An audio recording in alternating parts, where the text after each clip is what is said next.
Hello and welcome to PREECAAAP UFC 310 Pantoja versus Asakura. I apologize in advance tonight, guys. Tonight is Dave's birthday, and I guess he's having a party.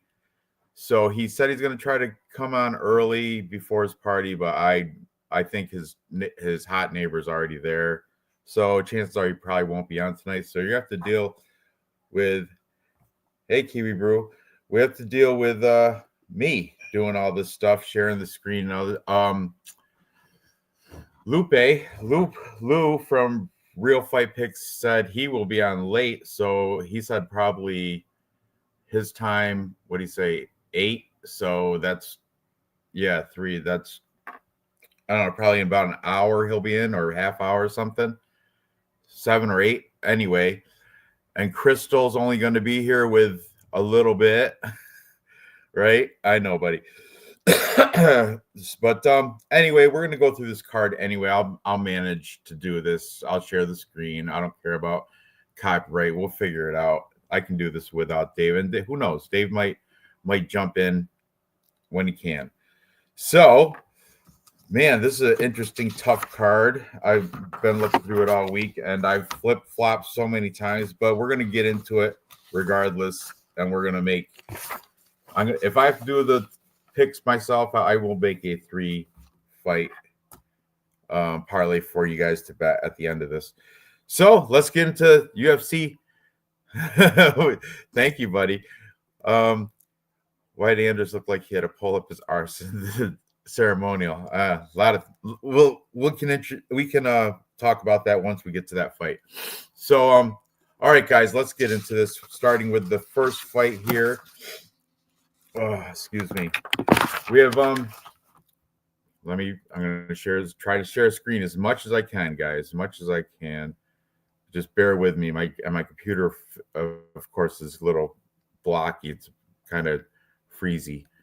So let me bring up the topology. And first fight we have is Kennedy Nzechukwu versus Lucas Brzeski. All right. And I'm coming down a little cold too, so I got sniffles on top of everything. But here we are. Kennedy Nzechukwu, African Savage, he's coming in with a record of 13-5. He's a heavy favorite here at minus 550. I'm going to pull up the odds for DraftKings Sportsbook just to double check everything's right. And yeah, he's minus 550 money line on the Sportsbook, as well as you can see right here. So Kenny Nzechukwu, he's coming off a win over Chris Barnett, but you guys know Chris Barnett, not that great of a win. Before that, he lost to OSP Oven St. Preux in a split decision. That was 8 months ago. And before that, he lost to Dustin Jacoby. Prior to that, he did beat Devin Clark and Ian Cutelaba. I mean, he's good, but that's one thing I'd tell you about African Savage Kennedy Nzechukwu. He always loses round 1. However, he's going against the Bull and Lucas Brzeski, who's not that he's not impressive. Okay, we'll put it that way. I don't want to be mean-hearted, but Lucas Brzeski is not that good of a guy, good of a fighter. He's coming off a loss. He got knocked out by Mick Parkin. All right. Before that, he's got his one win against Walter Walker, which is Johnny Walker's brother, but that was kind of fluky, the decision. Before that, he's getting knocked out by Waldo Cortez Acosta. He got beat by decision, Carl Williams, and by Martin Boudet. So not very good for our boy Lucas Brzeski out of Poland here. Yeah.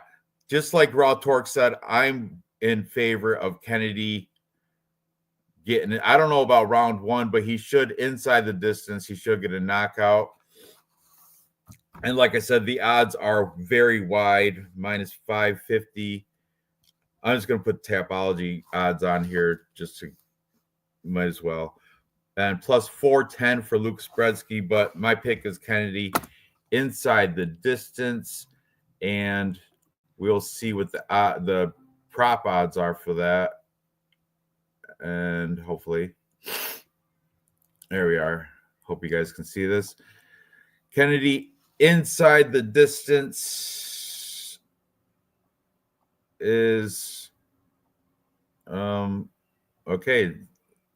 We must have inside the distance, but okay. Screw it. I'm gonna say Kennedy by TKO, KO, or DQ is minus 150. That's a much better spot. If you're to do anything, it's what I would do, but I'm not going to bet that. I'm just gonna I'm not gonna do anything with this fight except for put Kennedy into a parlay, probably. So, okay, moving on. Like I said, once. All right, I'll catch up with the chat. Hey, Gerald Lynch, good evening to you too. Illinois Bigfoot, we miss you too as well, buddy. I want to catch up, see how you've been doing. I haven't talked to you in like a year. MMA Jesus, you have an invite if you want to help fill in, do the show with me. It would be much appreciated. Kennedy is short notice as well, I think. I don't think it really matters because Lucas Bresky's garbage, but I appreciate that. And is he coming in for... it doesn't matter. Doesn't matter. Watching bare knuckle fights right now. Let's talk more. I'll DM you. Okay. All right. Yeah. Yeah, I totally miss you, Illinois Bigfoot. It's been good. Been a long time. So, all right. Moving up the card. If and when is a big one, but if and when Real Fight Picks Lupe gets on here, we will catch up with his picks and hopefully they line up, which they probably should on at least on this fight. Moving on. Oh, you know what? Let's watch the weigh-ins before I move on. Let's watch the weigh-ins for this. We got yeah, let's watch it. I gotta take the volume off. Okay, Luke Spresley coming in here with his big pepperoni nipples. He's looking sleek, tall, big, lanky, but just like Kennedy. What's good with Kennedy in this fight, I noticed he did the corn rolls, so he doesn't have the big poofy afro. He's got it all tied tight and tied back, looking good, looking beefy. He's actually looking a lot thicker than he did before. I thought he was going to be the skinnier, scrawnier guy, but as you can see, they size up very well. Tapology, I don't know what did they have like as in height. Let me see real quick. Height and reach. They have Kennedy 1 inch taller and what's that? 5-inch reach advantage, which we don't know, but his hands are crossed. But yeah, I reckon that as well for Kennedy is in Chukwu, and Dana seems to be happy with him as well. So that's okay. Stop and share this time stuff. Okay, so as I mentioned, Kennedy is my pick here. Let's move on to the next fight. We got Clay Guida taking on Chase Hooper. Clay Guida, man, look at that record, 38-24. This guy, oh man, but the Carpenter, he's still a madman, still at it. Comes in hard. You'll see in the he comes in hard every fight. He's very aggro, very aggressive with his fight style, even his face-offs and weigh-ins. He's always primed. He's always pumped up and ready to go. But the thing is, age has got to catch up to this dude. Look at right here, 42 years, almost 43 years old, fighting Chase Cooper, who is 25. And Chase Cooper he's not even close to double-digit losses, whereas Clay Guida is 38-24. You serious?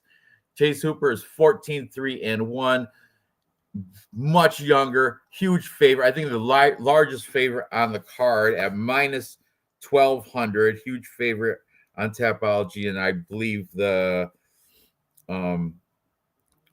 what's it called? DraftKings Sportsbook is the same here. Let's see. Jesus, I'm so not good at sharing screen. Okay, right here we see Clay Guida is a plus 700. Chase Hooper a minus 1100 here for that. My play here would be Chase Hooper. We're going to see how much it costs for him to get a submission, because that's the way I think it's going to go. Chase Hooper to win by submission is minus 165. That would probably be, look at these. It's just collecting my prop bets. Maybe I will throw like a parlay in with my prop bets. So far, I got Kennedy by TKO. Kennedy is Njoku by TKO, minus 150. Chase Hooper by submission, minus 165. Together, they're at plus 167. I'm going to put in another prop bet with my next bet. So I'm going to do a 3-pick prop bet parlay as we do this. Might as well screw it, right? Just because it's happy birthday, Dave. I miss you, but happy birthday today. All right, back to it. So yeah, my pick here is definitely Chase Hooper.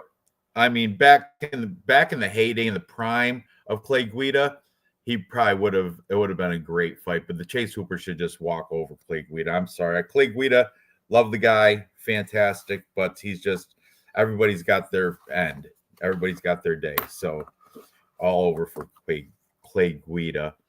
Let's look at their face-offs real quick. And you'll see Chase Hooper also is got a big, huge height advantage too. Watch when Clay Guida comes up here and faces off with Chase Hooper.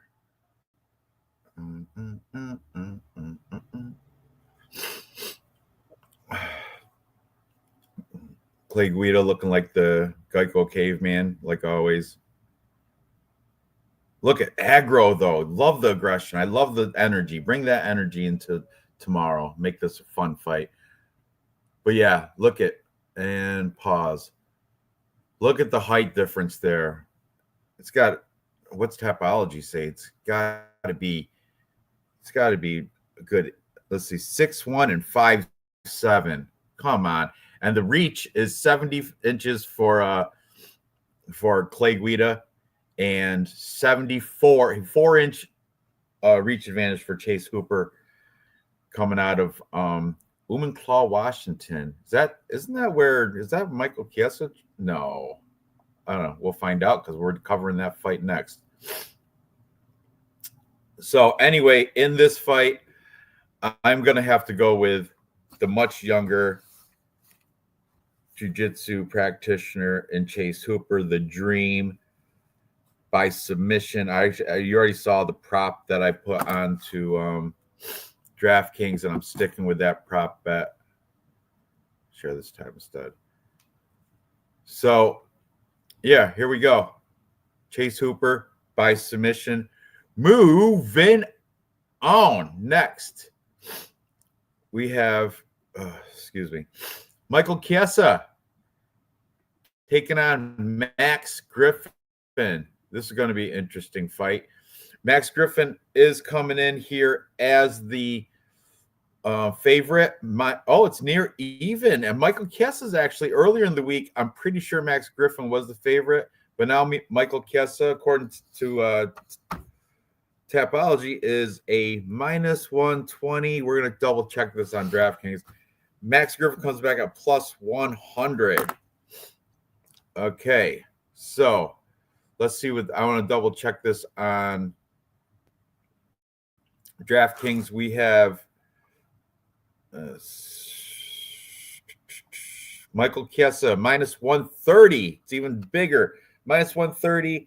Max Griffin plus 110. And this one,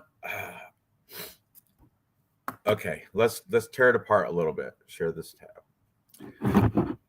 So, Michael Chiesa is coming off a win over Tony Ferguson, but I mean, that's the shell of Tony Ferguson, the ghost of Tony Ferguson. That's not, Tony Ferguson should have been retired a year before this fight. Anyway, before that, though, look at the string of 3 losses. Kevin Holland, Sean Brady, and Vincente Luque, sub decision and sub. You got Darce choke twice in that ring of 3 losses. That's something to be taken in. I don't think it's going to happen for Max Griffin though. And before that, he did beat Neil Magny in unanimous decision. Max Griffin coming off a win against Jeremiah Wells, a very good opponent, which is, yeah, I enjoy that win. Happy birthday, Dave. Yes. He left a Lego on the floor.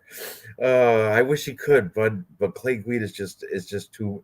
He's just sorry. It's all washed. He's washed. He's got to, especially against Chase Hooper. Back to this though.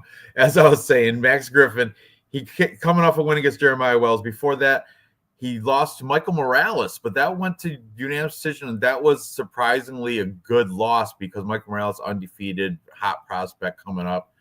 Before that, he beat Dirty Bird Tim Means by split decision. Not a great win, but a win nonetheless. Lost to Neil Magny, and oh, thank goodness. Thank you. What's up, my brother? Thank you, man. Drowning here. Trying to split screen, trying to give pick. Yeah, I was. But real quick, before we get any further, let's catch you up. I'm on the Michael Chiesa, Max Griffin. But before that, so the first fight, Kennedy is in Chukwu. It was in Chukwu and Lucas Brzeski. Kennedy is a huge favorite, minus 550. I took him by knockout. What are you taking there? Oh my God. I mean, not to what's up, Kiwi Brew? I'm not gonna waste anybody's time. I mean, if there's anybody who's gonna drop the ball on something like this, it's gonna be Kennedy and Njoku because he gets stage fright. But if he doesn't get stage fright, if he's past that, and even if he does, I think Brzeski is such low level. I mean, if you give Kennedy some time, he beat Carlos Ulberg, so he's gonna handle Brzeski no problem. That line's crazy, so Kennedy all the way. Okay, and how about Clay Guida and Chase Hooper? This one, fuck, man. It's this line's crazy, so let's just move on. I mean, obviously the pick's gonna be Chase Ice Spice Hooper. Okay, so now here we are in this fight. I just started talking about it. Maverick Michael Chiesa is the slight favorite here on DraftKings. He's minus 130, and I was just looking at. I was going to see what he is propped out for a sub because that's why I think he's going to get a submission win. Mike Chiesa to win by submissions plus 350. Plus 350. I'm not going that far, but I will take him on the money line. Michael Chiesa against Max Griffin. What do you think about this fight here? The line switched from what I understand. So, not that I'm going to pick. I can't pick Michael Chiesa. I can't do it because I can't pick a guy who can't knock somebody out. And I don't count that. I mean, Tony Ferguson goes into the octagon and he beats himself. I mean, if you want to go through Tapology, we could break it down, but the line switched to Michael Chiesa being the favorite, which I find that to be interesting. So really, to be honest with you, just from a betting perspective for this fight, I probably would just recommend betting the plus money, which is now. They're very close in age. You think like Mike Chiesa is a lot older, but he's not. Actually, look at that. Max Griffin is 2 years older than Chiesa, which is shocking to me. Yeah. But you know what? I just can't do it. And I'm probably stupid for not picking Michael Chiesa, but I can't bring myself to pick somebody where there's no threat on the feet. And I know that, and his submission is or decision is his path to victory is Michael Chiesa. And it's really hard to pick Max Griffin too, just because I feel like Michael Chiesa is going to be the better grappler. But if you look at Chiesa's record, and I have no notes in front of me, no nothing, I feel like he's been subbed a bunch of times too, which is also puzzling. So he's like a sloppy BJJ practitioner where he kind of goes for it all He's good at submissions. He knows how to get them, but his defensive grappling isn't the best. Just going off of history, but give me the plus money. Give me the plus money with Max Griffin. That's why. Because this is basically a 50-50. The odds are close. It was like, I think I want to say earlier in the week, Kessa was an underdog, but anyway, here he is doing a little bit of training for this. Got the gray in his beard. He's looking old, but Max Griffin is 2 years older. So keep that in mind. Yeah, sure. But you can't really count. I mean, I guess you can count it for exercise or a sparring session. But I mean, that was pretty much, we didn't know it at the time, obviously, because some people were on Tony Ferguson, and I think maybe I was too. As crazy as that, and also looking Max back Griffin, at it, double-digit losses too. I fade that double-digit losses for Max Griffin. Max. How many is Kies? Kies is in the same boat. He has to be. I doubt Kies is single digits. Yeah, seven losses. Still really single-digit losses. Let me see if I can find Max Griffin's Instagram. The one that he has on hooked to Tapology is private. Max Payne Griffin. Here he is. Okay, Max Griffin. Let's see if you can see if we got any recent. Is this? Tell me this is training. This is training. No, look at, instead of training, he's getting this light. What's it called? The light therapy, light lube therapy. This shit's stupid. Oh, there's some jump rope, and see. Let's go with the little video games. Okay, it's simulation video games. Let's go with Michael Chiesa actually doing some wrestling and hitting pads and shit rather than playing video games and crap. How about that? That's what I'm leaning in. But no, I mean, you can pick Max Griffin all you want. I'm picking Chiesa though. Is that are you settling on Max Griffin? Is that your thing? Oh my God. I have to, I'm really, even like Chase Hooper, right? I trying to be on Thanksgiving.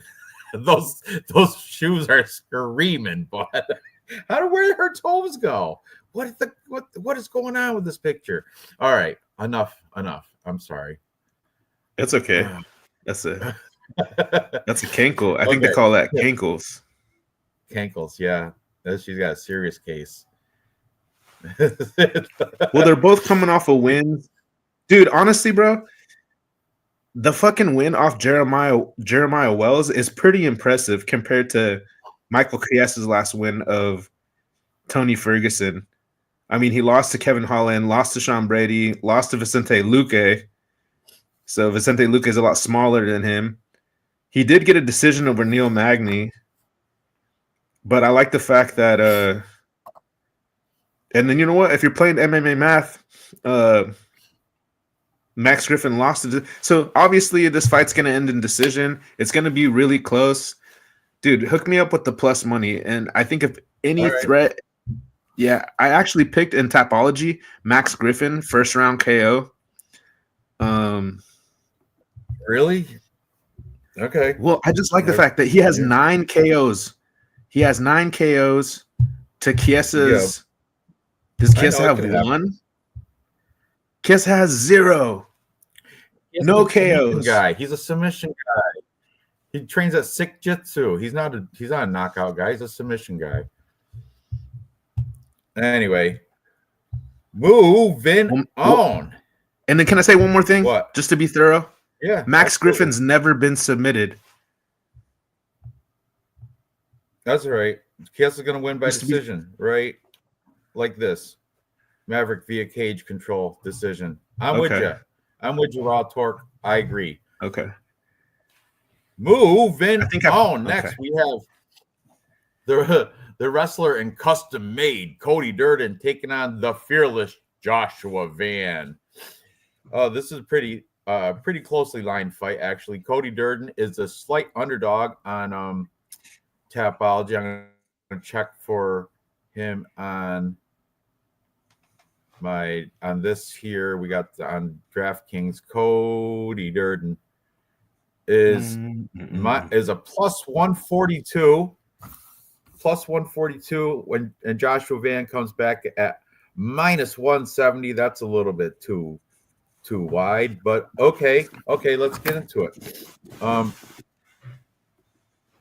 Cody Durden's coming off of all right, coming off a win against Matt Schnell, Danger Schnell. Before that, he lost to Bruno Silva, got knocked out, and he got submitted by Tajir Ulanbekov prior to that. Before that, he got more wins, Jake Hadley, White Kong, and Charles Johnson. Okay. As for Joshua Van, he's coming off a win against Edgar Chairez, good win, decision. Okay. But before that, he lost to Charles Johnson. You want to play MMA math? Charles Johnson, TKO, was this Charles Johnson? Unanimous decision. So if you want to play MMA math, Cody Durden beat Charles Johnson by decision back a year and 7 months ago. And Josh Van got knocked out 4 months ago by the same fighter in Charles Johnson. And prior to that, he was Felipe Burns. Who's that guy? And before that, he was in Kevin Borjas. He's been in UFC. Actually, he's been in. I thought he was in like a lesser promotion before the. All right, so whatever. He's been in UFC for a while. It looks like for the young 23-year-old and Joshua Van. That's kind of surprising. You know what? I'm going to open it up. That's what I usually tell Dave. Dave, open up Joshua Van's resume. Let's see what's going on with this guy. 11-2 for Josh Van. He's got his 2 losses did come. One of them he got knocked out. One of them he got submitted. So he's been to decision 3 times. They were all wins for him. Okay, here's the knockout loss by Charles Johnson, round 3, 20 seconds of round 3. I think Josh Van was completely gassed. His other loss was in 2021. He got rear naked choked by Devon Jackson in Fury. Okay, this is what I want. Okay, Zalgas is his first UFC debut. Zalgas Zumagulov, Triple Z, Zago. He won a split decision. That's when they were robbing Zalgas of every fight he was in. He had like a 4 losses in a row. They're all robbery losses. Just saying for Zalgas. After that, he beat some guy, Kevin Borjas and Felipe Burns. These guys are both they in and out of the UFC without even a flash. I think that was just their debut and out. So I don't know. I'm kind of taking the wrestling side of Cody Durden. If it stays on the feet, Josh Van will have a strong advantage. However, if it goes to the ground, which Cody Durden, he's veteran and savvy enough that he knows that he's got good, smart fight IQ, and I think he will take it to the ground and send Josh Van back to where he came from, which is what, Vietnam or some shit. Well, Myanmar. I agree with Kiwi Brew. Durden needs to wrestle here, and I think he probably will. But I'm gonna go with the underdog. Go with the plus money on Cody Durden here, using his wrestling over Josh Van. What do you think about this fight, Lou? Well, obviously, the strength of schedule. You got you have Cody Durden, who's faced Muhammad Makayev, Arichi Lang, Chris Gutierrez, Charles Johnson, Jake Hadley, Tagir Ulanbekov. By far, the strength of schedule goes to Cody Durden, and I think that's what the odds makers are seeing, is that it's more likely the fight will. They're saying that the fight's going to be in the stand-up, which would give Joshua Van. I mean, Cody Durden's never come close to landing 100 strikes. On the other hand, Joshua Van has landed over 115 strikes, like 2 or 3 times, and the most that Cody Durden has ever had in a fight is like 56, like half of that. And it's kind of weird because Cody Durden does have hands. So okay, I had Jake Hadley over Cody Durden, and Jake Hadley was a favorite because I thought all this like elbow stuff that Jake Hadley does, these elbows, I thought that was going to work, and it did not work against Cody Durden. And since he literally could not stand with Cody Durden. So fuck, dude. Give me Cody Durden because give me Cody Durden. Let's go with that plus money. I'm going with that plus money and with Cody Durden. And I'm going with the plus money with Max Griffin. So let's just keep that trend of plus money going for right now. Because, like I said, this, I don't think if you got Joshua Van, you're going to be sweating it if Cody Durnan's able to get a couple fights, to get a couple rounds in the bag. So this might be a good live betting spot. But a lot of people are talking about their cardio. I feel like they're going to fade at the same time. I feel like that's what happened when Cody Durden fought Tagir Ulanbekov. I feel like he really faded in that second round. He got it in a bad position. I feel like he was doing pretty good that fight, and I feel like he just kind of got in a bad position there in that fight, if I remember correctly. And Joshua Van, it was the same thing when he got knocked out by Charles Johnson. I felt like he was doing good in the first round, and then I think he got overwhelmed. And if you got overwhelmed by Charles Johnson, then shit, man, there's a good chance you're going to get overwhelmed by Cody Durden. And so why not go with the plus money in this spot? It's really, really close. It's not a really easy fight to read. And Cody Durden is more of a submission threat than Joshua Van. He has more of a, he can also knock Joshua Van out. Not to say that's going to happen. That's pretty much a problem. Right here. This is where Cody Durden sent Arichi Lang back to where he came from. Just saying. Oh yeah, with the famous. Didn't he say like go back to China on that one? Yeah, like his post-fight interview was so cringy. Yeah, I sent him backwards. Go back to where you came from, USA. It was so awesome. Yeah, and he has the size. He has the size right here. And Joshua Van is still relatively. Joshua Van is relatively unproven still, young, because he hasn't. Exactly, I agree. Agreed. And you're right. Look, you can clearly see the size advantage. Like not only height, he's just like he's got a bigger skull, bigger noggin. Joshua Van looks like a little boy compared to him here. You know what I mean? Looks like he's looking up like a teenager. He's only 23. All right. You ready to move on? Yeah, let's move on. All right. Moving on. Next, we have a very closely lined fight. Another All-American wrestler in the way of Chris Weidman taking on former All-American football player, University of Alabama, Eric Anders.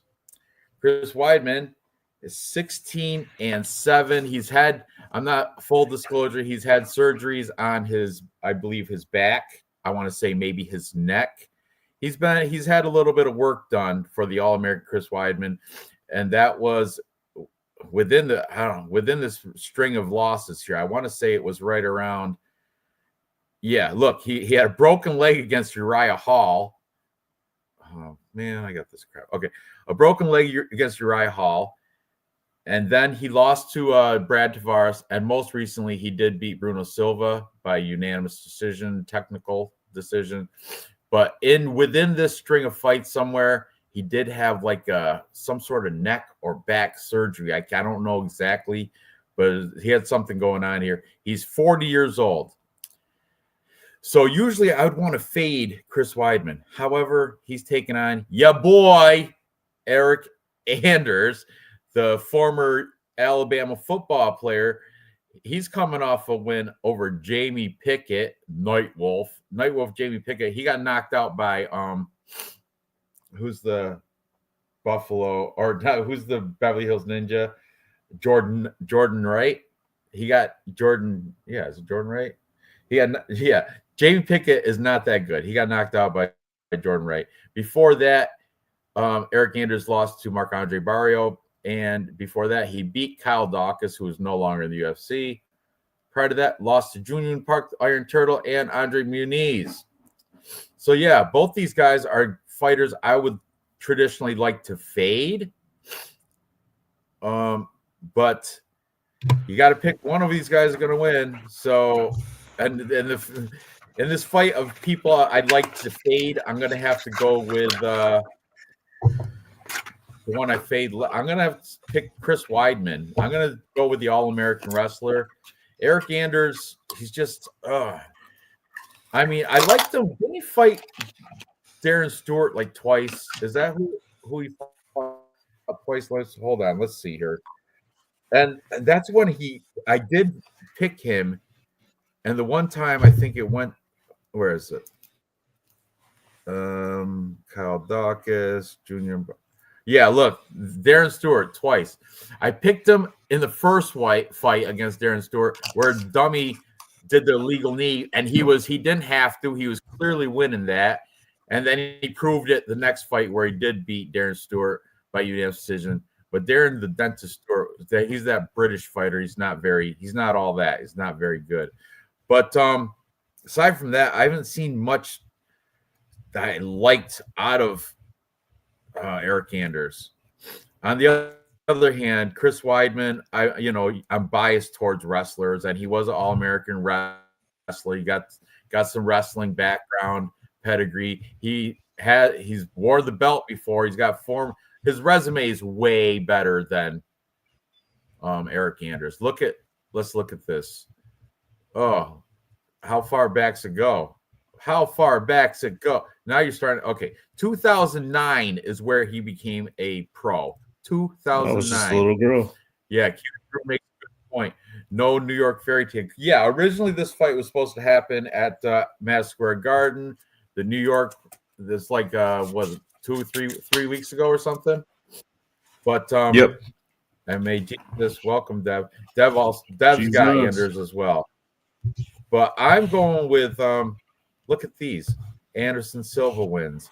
Mark Munoz, Damian Maia. Look at all these wins. I know they're forever ago, but they're still wins. Lyoto Machida, Vitor Belfort. And then you got a string of losses here, which is what are you gonna do with this messy fight? I'm taking Chris Weidman by a boring, sloppy decision. I think he should be able to get the better of the wrestling exchanges. On the feet, I don't think it's going to stay on the feet. I think one of these guys, I think Chris Weidman's going to probably try to take it to the ground. If he's smart, he will. If he stays standing up, I don't know, man. This is such a shitty fight. I'm going to go with Chris Weidman, though. What are you thinking here, Lou? Man, I don't like the fact that I don't like Weidman's age. I don't like that he's had like 100 surgeries or something crazy, like 45 surgeries. The fight before last. Is that a legit fact right there you just said? Yeah. He's had like a ton of surgeries. I'm like, damn, bro. Like, he's so like he actually made me a fan. I always hated Chris Weidman for some reason. Like, I think because I'm a purist, and I remember I wanted Anderson Silva to beat his ass, and I remember how he pissed me off because how he celebrated when Anderson Silva, how he celebrated that victory when old Anderson Silva like broke his leg just from being old, basically, and weathered, and he celebrated like, I guess you got to celebrate. You're in the UFC, you just beat Anderson Silva, but I just didn't like the sportsmanship, and then karma came back to get him. And that's actually when I became a fan, because I felt like he paid his dues to me by hurting himself, or karma getting him. And so we're even. And then I seen him come back from that. And he's such a fucking savage. He's a tough dude, and he really earned my respect, honestly. And but I think this is his retirement fight. I think the UFC is setting him with someone who's a little smaller, as you can see. Basically someone who he has a chance to beat. Just like I said about Michael Chiesa's win over Tony Ferguson, I don't think it's a great measuring stick to have your win be over Bruno Silva, who looks like shit, and who actually I think he kind of won. And I think Weidman didn't even win. I think he was robbed. I think he got a robbery victory in New York. Weidman, I think he was gifted that victory. And I remember him going on like the next week he went on to the weigh-in show, and I remember him wanting, because he's the type of guy you can give a robbery victory and he's gonna hold it up in the air. He almost took back that respect I had for him, but I was like, you know what, fuck it. He didn't, and he held that victory up like so proudly. And I remember they humbled him on the weigh-in show, and Daniel Cormier, or somebody who keeps it real, was like, bro, I think it was a robbery. And Chris Weidman was surprised that they told him to his face right there that it was a robbery. and so that doesn't count as a win. So fuck, give me the younger guy, give me Anders.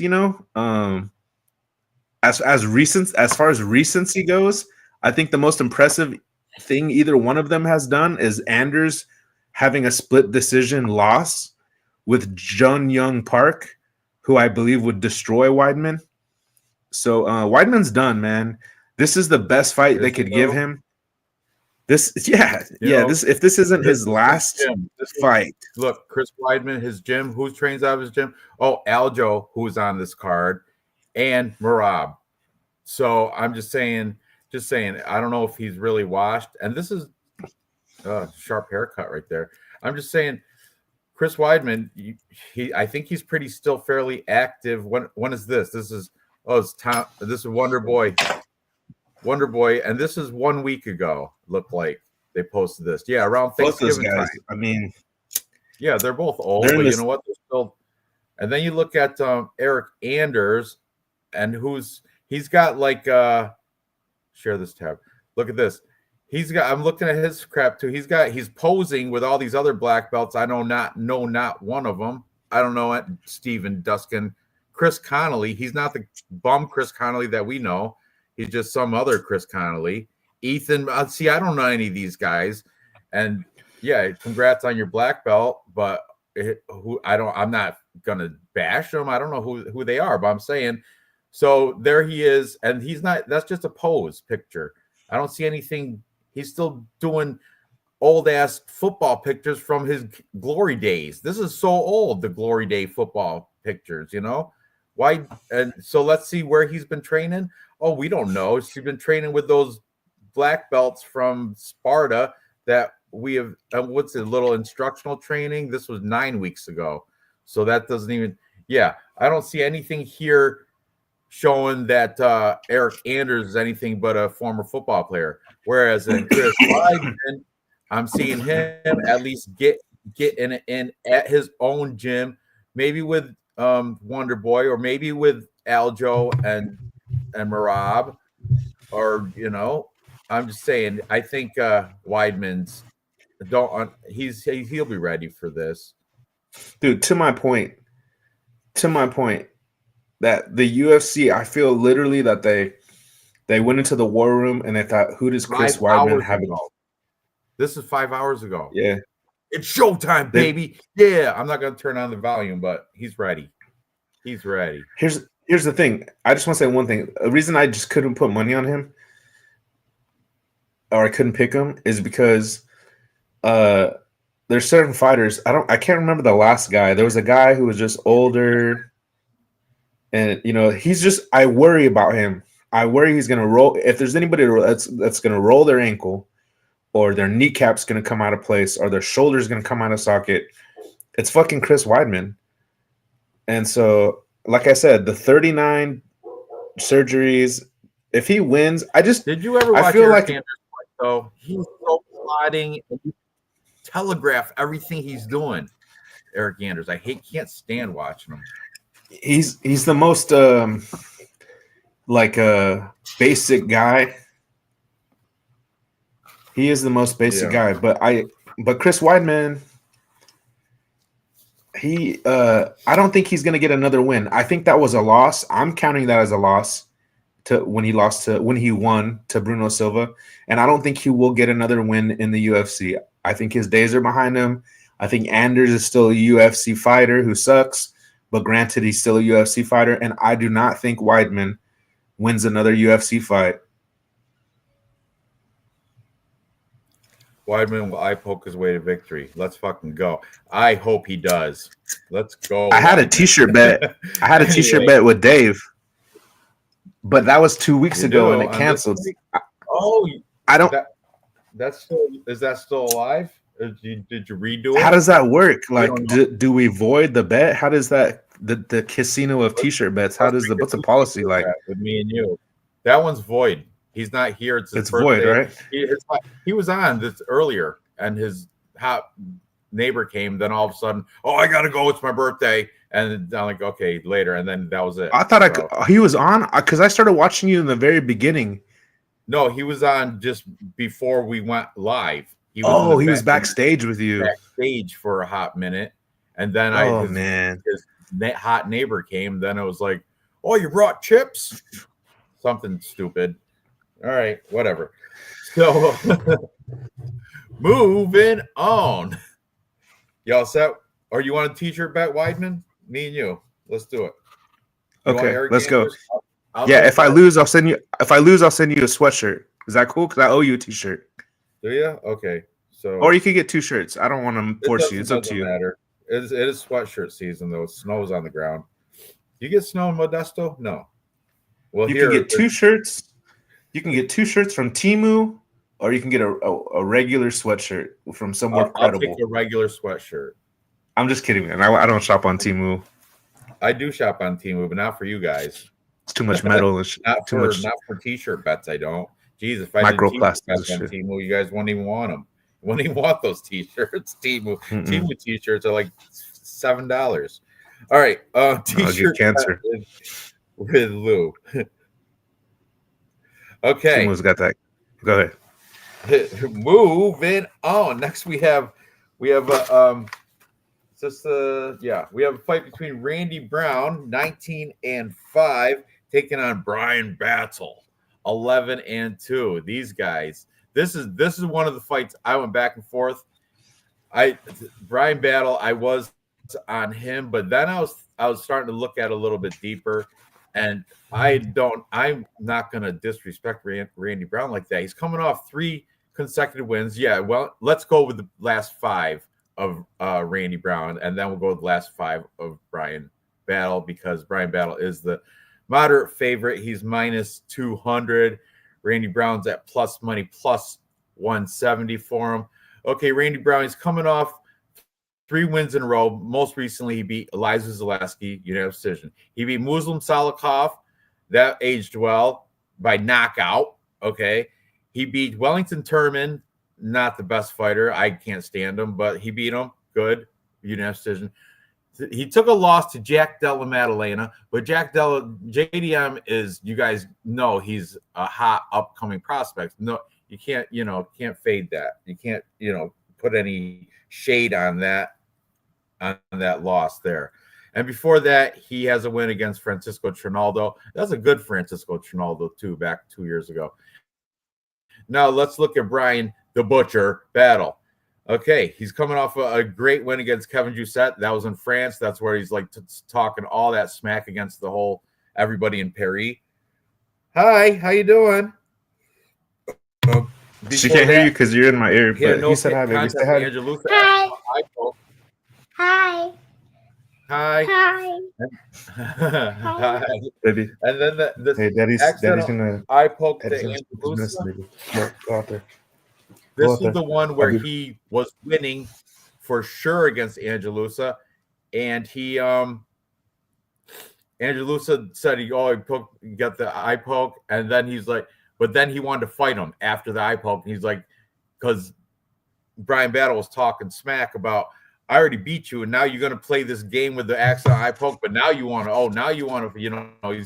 he called him out, and he was right. He should have got a win, not a no contest. He should have got a win there. Before that, oh my god, dude, that fight pissed me off, bro. I had Brian Battle on all kinds of DraftKings. I had him on like 12, 13, 14 lineups, bro. Oh my god, dude. I was pissed at Angelusa, bro. Yeah, me too. I was mad. I can't stand Angelusa ever since then. And Brian Battle's most recent loss was Renat Fakhretdinov. I think he was still Brian Pooh Bear Battle. After that loss, he became the Butcher, and he's been on a butchering path. And I think he's going to continue with. No, I don't. I want to see. This is the one. I was all over Brian Battle, but I think Randy Brown might be the upside. I think he might shock everybody and shit in everybody's cornflakes with this parlays with this, because I think Randy Brown might be an edge out decision victory here. What do you think? What do you and the chat? Hopefully, somebody can push me off the fence one way or the another. Okay, so I don't know. What are you thinking? You just made me fall in love with Pooh Bear. again because because I was mad, and I remember Angalusa was trying to play it off at the end, like, oh, like shrugging his shoulders, like, who, that's crazy that just a freak of nature just happened, like, and trying to play dumb a little bit. And Brian Battle was like, get the fuck out of here, you're a bitch, you're a pussy, all this and that. So that was good on Brian Battle, on Pooh Bear, on his part. And we're gonna call him Pooh Bear because he had a little bit too much honey and he couldn't cut weight, and he weighed in 4 pounds. He did. Heavy. He was 4 pounds heavy. 174. He weighed in 4 pounds heavy. Well, right. Well, it's actually you're allowed 175. 3 pounds.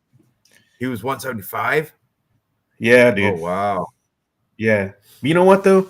Like, unless maybe we could see the face-offs, because I heard he looked like shit at the actual weigh-in, but I don't believe in that anymore.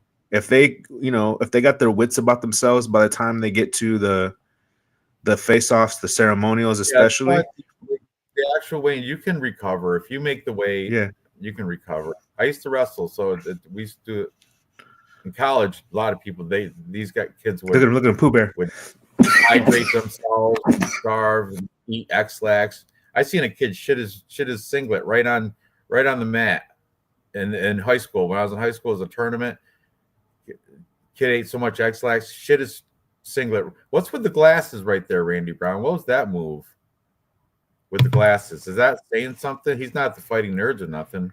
I don't know what's going on. Nah, he's like a Malcolm X or something. He went. Oh, is that what it was? No. Nah, I don't know. Honestly, I'm just fucking around. Making fake news. And look at Randy. This is where I started to flip. I'm like, Randy Brown's got a little bit of size, a little bit of height there. What is Tapology saying on these guys? It looks actually like a bigger discrepancy in person than it does on paper. Oh, and you know what? Tapology's on point with it. They got Randy Brown at 6'3" and Brian Bell at 6'1". That looks like about right, 2 inches right there. And the reach, looks like Randy he Brown's also got has 1 inch posture. Huh? It looks like Randy Brown has a lot better posture. Pooh Bear looks like he's a little hunched over. But you know what though, Rams? Let me tell you something, dude. Are you gonna go? So are you kind of on the fence? Let me go, and then you go. Let me make my pick, and then you tell me what you think. I'm still on the fence, but I'm starting to lean a little bit around Randy Brown way. Who's your pick? That's the thing, though. Not necessarily me. Like, there's been times where, like, I've had Randy Brown, and he kind of like leaves a little bit to be desired. Was it him that lost to Francisco Trinaldo? Did he get knocked out by Francisco Trinaldo? He beat Francisco Trinaldo. He lost to Jack Della Maddalena. That was his last loss. Okay. Well, here's the thing. Trinaldo. I think the more skilled fight. Okay, Brian Battle looked bad one time in the UFC, right? And that was to Renat Fakhretdinov, who is like a chain wrestler, which Brown is not that type of fighter. And I feel like if Brian Battle, who might have learned something from that fight, is going to have some time to breathe, because I don't think Randy Brown's the greatest wrestler, then I think this is Battle's fight to win or lose, really. But look, Wayne's from his point of view. How awesome is this? Oh, there were camera glasses. That's what they were. He's the man. I'm taking Randy Brown just because of the camera glasses. That's awesome. Good for you. You're seeing it here, guys. Right on PREECAAAP. We're seeing the point of view from Randy Brown's face-off. Look, bam! Look at the schnoz on Brian Battle right there.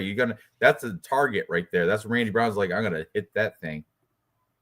Oh, I love it. I love it. Good on you, Randy. He's looking down on him too. Good on you, Randy Brown. I made my decision. I'm sorry we're split here. I'm going with Randy Brown because I feel like he always leaves me like in my mind, I'm wanting to be his coach, and I'm like in my mind while I'm watching him fight, I'm literally like pushing him to do good, to do something, and I felt like he's left me hanging. This is 7 hours ago. He posted this crap right here. So he. Let me see. Oh, Like, look, he was making. Did he struggle making weight? He did, because look, he got the foil pack right here.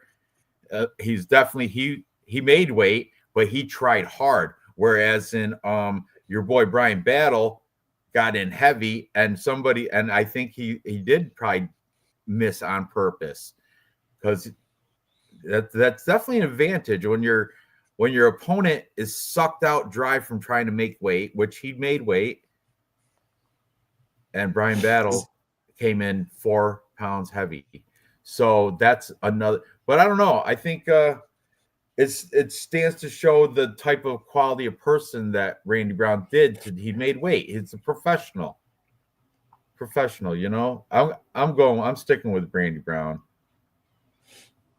all right. So Giuseppe was Brian Battle's last opponent, Kevin Giuseppe, and I think he's like underrated. Because Kevin Giuseppe's pretty solid in all areas. You hear the stories that Kevin Giuseppe can hung in there with Israel Adesanya on some sparring sessions, and he's done judo since he was like a little kid. He's pretty well-rounded, got a lot of skills, and Brian Battle beat his ass pretty easy. I guess you can give the unanimous decision that Brian Battle has over Elizio Zaleski dos Santos. That's a good one because dos Santos just looked really good recently. He beat also Muslim Salikov, which in the first round KO, and that's aging well. Salikov, old, but he unanimous decision with Wellington Turman, and I don't know. It's hard to take anything away from that because Turman's. I think Battle's better than Wellington Turman. He did lose to Jack Della Maddalena. I think it was that fight against Francisco Trinaldo where I just kind of like expected more. He did beat Chaos Williams, split decision. So I can kind of see Randy Brown getting a decision, but I don't think he has the wrestling. Let me go with Battle. I feel like he has more skills, and Randy Brown's good though. It kind of scares me a little bit. He has different kinds of subs too. He has like anaconda chokes, and he has all these chokes. But fuck, dude, I'm riding the fucking Brian Battle. I feel like the momentum's on his side. I feel like I've just been impressed during the fight, but then you know what? Fuck, dude. He knocked out Muslim Salikov in the first round. I'm gonna take Battle. I'm gonna go with Battle. Right. I'm obviously torn. It's not like a easy pick. And I don't have Randy Brown in any DraftKings lineups. So if he does go out there and if he shines bright, he's gonna fuck me. Ooh, Brian Battle might be going through some personal issues. I heard that too. I don't forget from who. Maybe was it Cody's? One of the MMA UFC cappers said something about Brian Battle has some personal shit going on too. I don't really know the details, but I do believe I heard. Just here to say where the fate machine at. VC Dave's having he has a birthday party right now. He did warn me. He came on earlier backstage and said, "Oh, I want to be on tonight, but tonight's my birthday. I'm having a birthday party." And then his hot neighbor came on, and then all of a sudden he left. So happy birthday, Dave. I think he's turning 49 or something. Maybe a little up 40. I don't know. I forget. Upper 40s, Dave is today. So anyway, congratulations to Dave. Happy birthday. But he won't be on the show today. So moving on. You ready? Next we have Movsar Evloev taking on Aljamain Sterling. I can't believe this is on the prelim card. This should be a main event, I would say. But I don't do the lineup schedule. So, but I think this might be fight of the night. We'll see how Aljo comes in though. So we got Movsar Evloev, undefeated, 18-0. the beast from Russia. He's a moderate favorite at -240, taking on Aljamain Sterling, the Funk Master from New York, from Weidman's gym, training also with Marab on the daily. Let's see the tail of the tape. Aljamain Sterling's 5 years older. They're both same height, roughly the same reach. It looks like Movsar Evloev has about an inch reach advantage. Nothing great though. So yeah, this is an interesting fight. I want to. Everything sensible is saying go with Movsar Evloev. He's going to win, but I don't know, man. I think Aljamain Sterling's being. I think he right now, as you can see, I already picked Evloev decision, but I might flip this. I was thinking about this today. I might flip this. Aljamain Sterling is low key underrated. I know he. Let's see. Let's look at his resume real quick. I think his wrestling is good enough to keep Movsar Evloev at bay. Movsar Evloev is more of like he's one of those Russian strikers. He's more of a striker than he is. He doesn't wrestle a lot. I think he's like defensive wrestling, but he's, you know, I don't Dave, our stat guy, is not here yet, so I don't know. But well, let's see who we got. Look at the grappling stuff that Aljamain Sterling's been doing on aside from MMA. All right, so he's got a win over this JJ Wilson. This is grappling. He beat Calvin Kattar in UFC. He's got a win over Chase Hooper. Chase Hooper in grappling. That's good. No one ever like it's his grappling, it's not UFC. It doesn't matter. It's still a grappling contest, and he beat Chase Hooper in it. And Chase Hooper is known for his great jiu-jitsu, right? This is where I started. Wait a minute. He beat remember Mike Grundy? That's a the UK's only wrestler, Mike Grundy. But look, that's what I love, these grappling matches in here. Okay, he did lose to Sean O'Malley. So what? He beat Henry Cejudo. He beat TJ Dillashaw, Piotr Yan twice. I know one of them, this illegal knee, that was a bullshit. Like, he faked it. He was like, oh my God. Yeah, Piotr Yan should have won that one. But still, look at Corey Sanders. You can't not forget about him here. And I know Movsar Evloev. Let's look at his resume now. Movsar Evloev, you can't knock anything. He's 18-0. However, let's look at how he's winning these things. He's winning decision. He's beating everybody by decision. That's why I picked him, as you guys saw, on Tapology to win by decision. But now I'm thinking, look at decision. He's a decisionator. All these people are decision. I know unanimous. Let's see if here's a split with Nick Lentz. That means Nick Lentz won a round on a judge's scorecard. Unanimous. So, yeah, everything's saying pick Movsar Evloev by decision. That's the sensible thing. But I don't know. I think I might take a stringer. I might take a little hedge. I don't know, a little scratch off side bet on Aljo to get the win here. If he's plus 200, oh man, I don't know. Talk some sense into me, Lou. What are you gonna do here? Fuck, this is a tough one, man. I mean, who is the better wrestler? Let's look at this, dude. Let's can you put me to share the screen? Is that possible? Oh, what you got? Yeah. Right there. Can you see? Go ahead. Yeah, okay. Are we on the UFC stats, or are we looking at that? Does everybody see that? We are. Perfect. All right. Well, you know what? Eat your heart out, BC Dave. This is for you, AMMA. I can do this too. Stats for Movsar Evloev and Aljamain Sterling. Movsar Evloev is 5'7", 145 pounds, 72-inch reach. He's an orthodox fighter, and he lands 4.43 strikes per minute with a striking accuracy at 48%. Strikes absorbed is 2.89. So, 61% defense. Now, let's look at the strikes right here. Let's go to Aljo's side. Same size, He's gonna be the same size as this dude. I can't see the face offs, but you could roll it. Oh no, we have to. I don't know if you can have two things on the screen at once, but let me finish. So he's also 4.61, so that's a wash.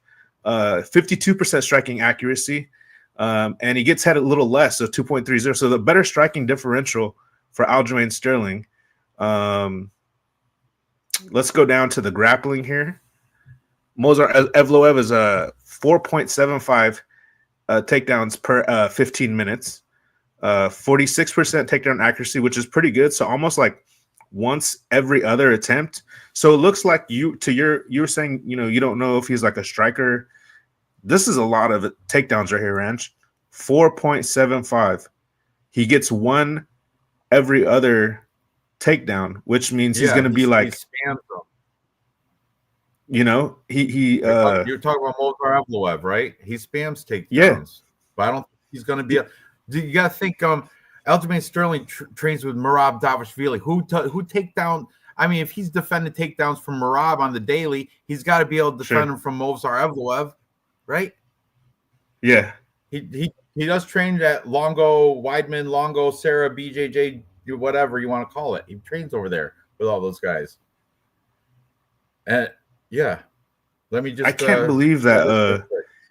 I can't believe these striking, because I look at Aljo. Okay, just to finish up, Aljo gets half the takedowns, 2.31, at half of the accuracy that Movsar Evloev does at 27% or less than half. And then his takedown defense is 45%, and he puts up a little bit more, about a half a sub more than Evloev. Okay, you know what? I'm gonna tell you something, dude. I think Aljo is a super heavy dog. Look at that. That's Merab. Not to interrupt you. I just want to look. This is his. I want to see this from 3 days ago. He posted this and said, "Check out my last sparring session with Merab and Bazooka on my YouTube channel. I am ready." And this is just little clips from it. There he is right there. And you got to remember Merab Davashvili, the machine. This is who he's training with. So you got to expect. I think, yeah, I'm gonna go with the underdog here. I'm taking Funk Master. Okay, right. I'm with you. Let's do it, Ranj. Awesome. Let's do it. Let's do it. Yeah, I mean, come on, former bantamweight champ. Yeah, and he took down Calvin Kattar and Henry Cejudo, but Calvin Kattar is a featherweight and he is a wrestler who doesn't get taken down by anybody. Right? Calvin Kattar has like 90% takedown defense, and Aljo still got him down 4 times. Yeah, bro.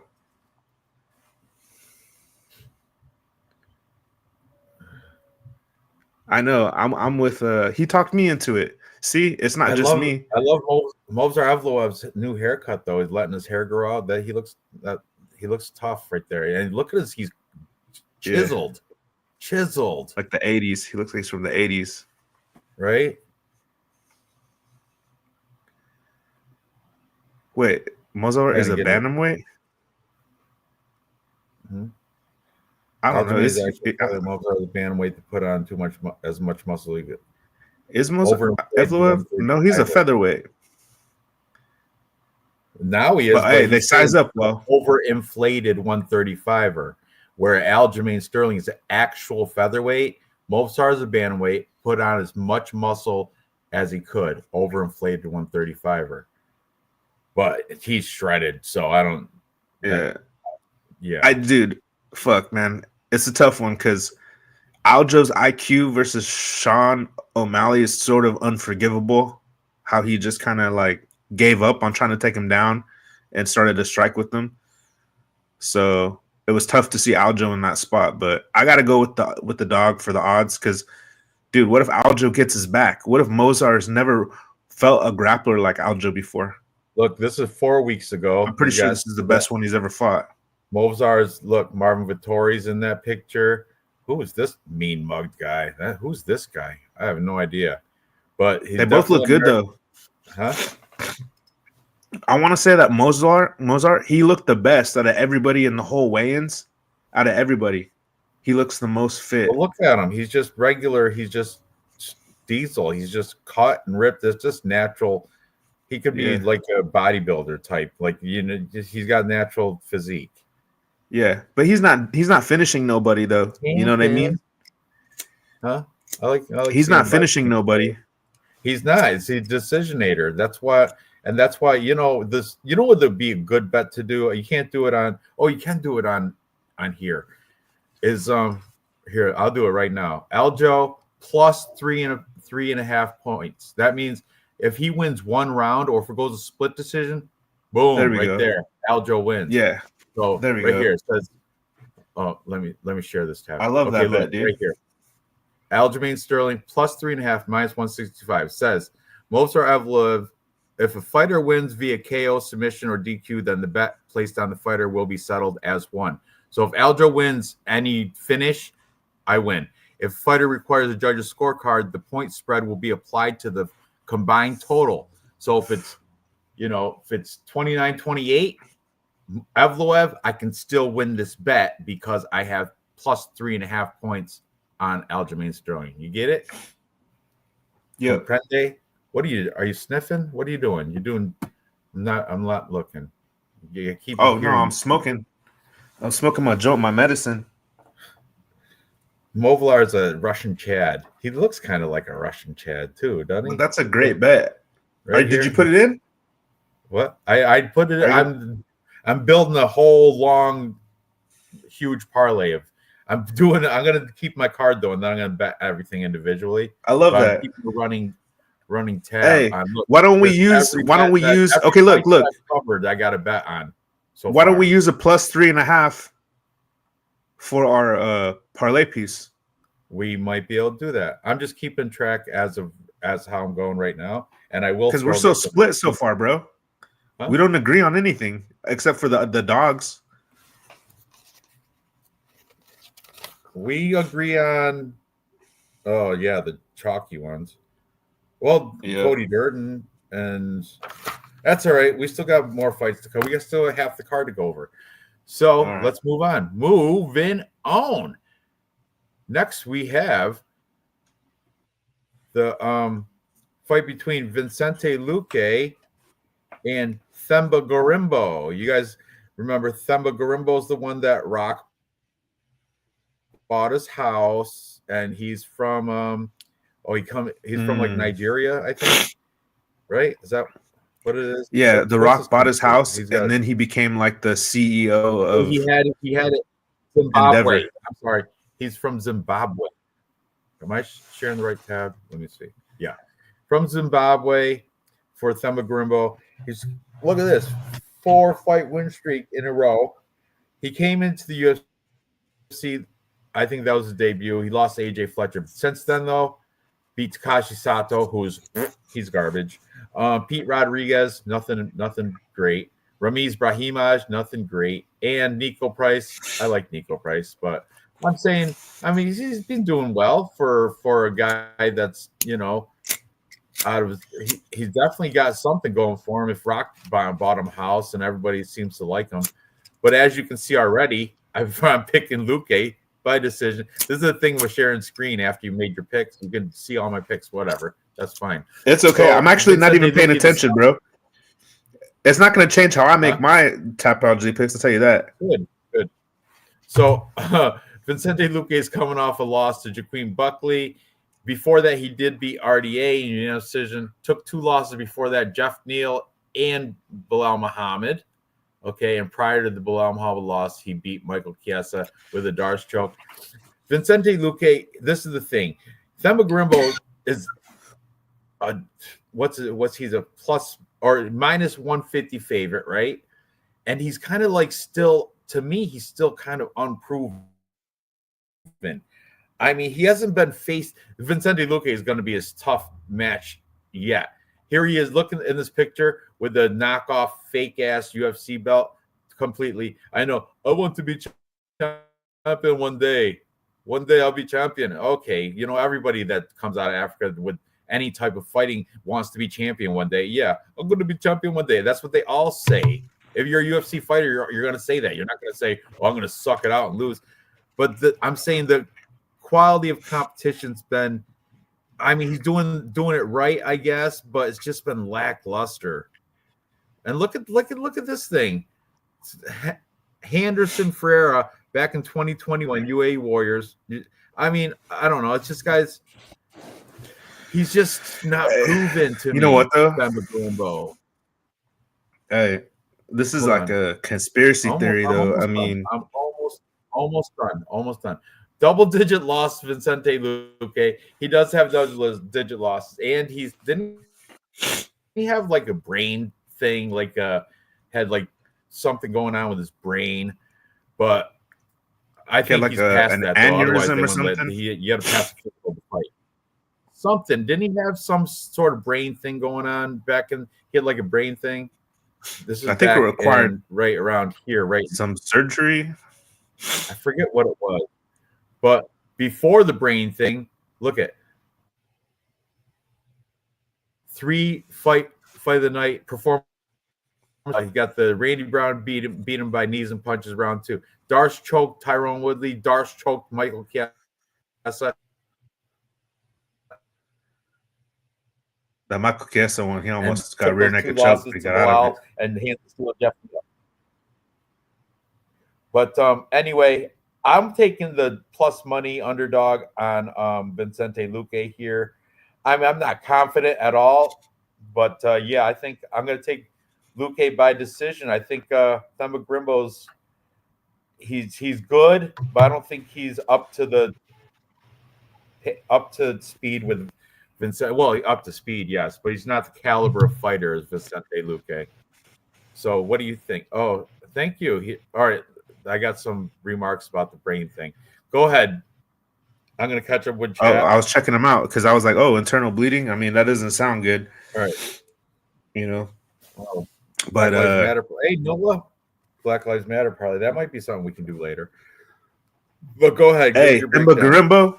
Throw Themba Garimbo on there because he is. Look, what I was trying. The Black Lives Matter parlay is Grimbo, Aljo, Kennedy, Brown, pretty much every black guy that's on this card.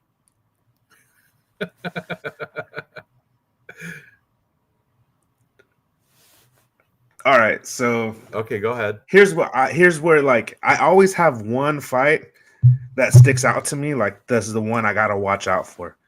You know, this is the one that's gonna really bend me over and make sex to me in my parlays. So this is the one, and it's not really about The Rock.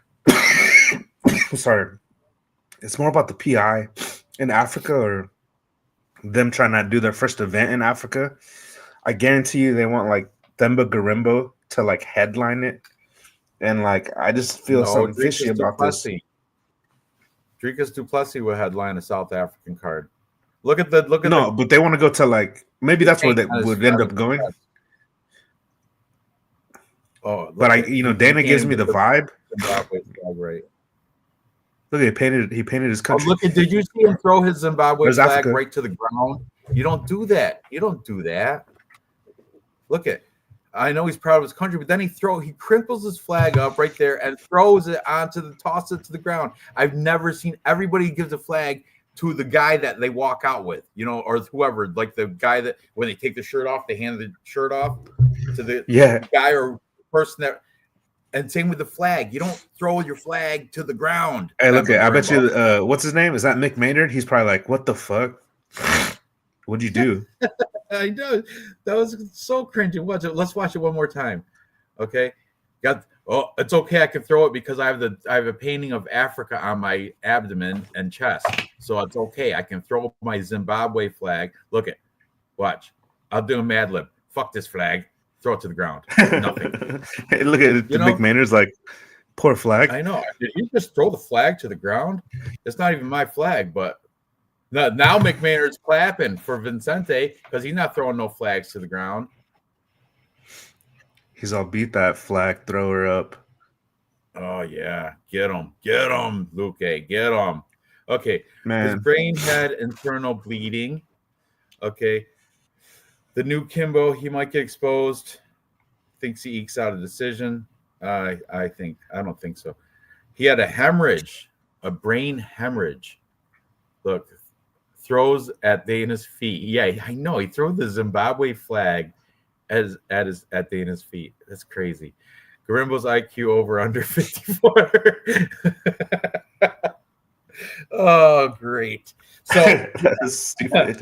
I'll take the under. No, Yeah. I don't know. He's got to be doing something right. He's a professional UFC fighter. But I think he's going to lose here to Luque. What are you thinking? I'm gonna take Luque, but this is what I'm telling you. I mean, I'm glad I made my point. I'm glad I put it out in the universe that this is the one where the judges, get together. But it's a short notice for Themba Gorimbo a little bit because Nick Diaz was, I don't know if something happened. I don't know what happened when Nick Diaz is going on with that. He had to cancel for whatever reason. And Because Vicente Luque was training because Vicente Lucas was wanting to really hurt Nick Diaz and really beat a Diaz brother and knock him out, and that would have been just good, right, for his reputation. So I'd imagine Vicente Luque is really training hard. So I feel like I'm picking Luque because I feel like if he's not throwing the fight to help the UFC with the Africa stuff, and I think this is going to be the toughest test for Garimba because Garimba lost to AJ Fletcher. So it really is just a matter of there's no way Garimba's a better fighter than Luque. It's just like, is Luque at the Tony Ferguson point of his career? Yeah. I don't think so. If he's not there, yeah. Dude, honest to God, if you handed me a paper with just the fights on them with no odds, and you said just put which one you think's the underdog and which one's going to be the favorite, I would put Luque as the favorite, bro. You know what I'm saying? So look, just one day ago, there's Shavkat, there's Gregory Rodriguez, Henry Hooft. This is at Killcliff. There's Vicente. This is a day ago they posted this. So I think he's ready. I do too. I got Luque like not confident, but like look him knocking. Like I said, RoboCop right here, and he's knocking RoboCop off his feet right there. Yeah, 185 pounders. Just to be fair, we will check out Themba Gorimbo despite his total disgraceful flag throwing, and I'm not even Zimbabwe-ish or what's it called, Zimbabwean. I'm not a Zimbabwe. Zimbabwean. Zimbabwe. I don't even know. But that was still Zimbabweanese, I think. Let me show. Sorry. Let me show. Zimbabweese? No, shut up. Zimbabweese. Oh, I'll be right back. Okay. All right. I'm gonna find. I just want to see the flag throw one more time. Here it is. Okay.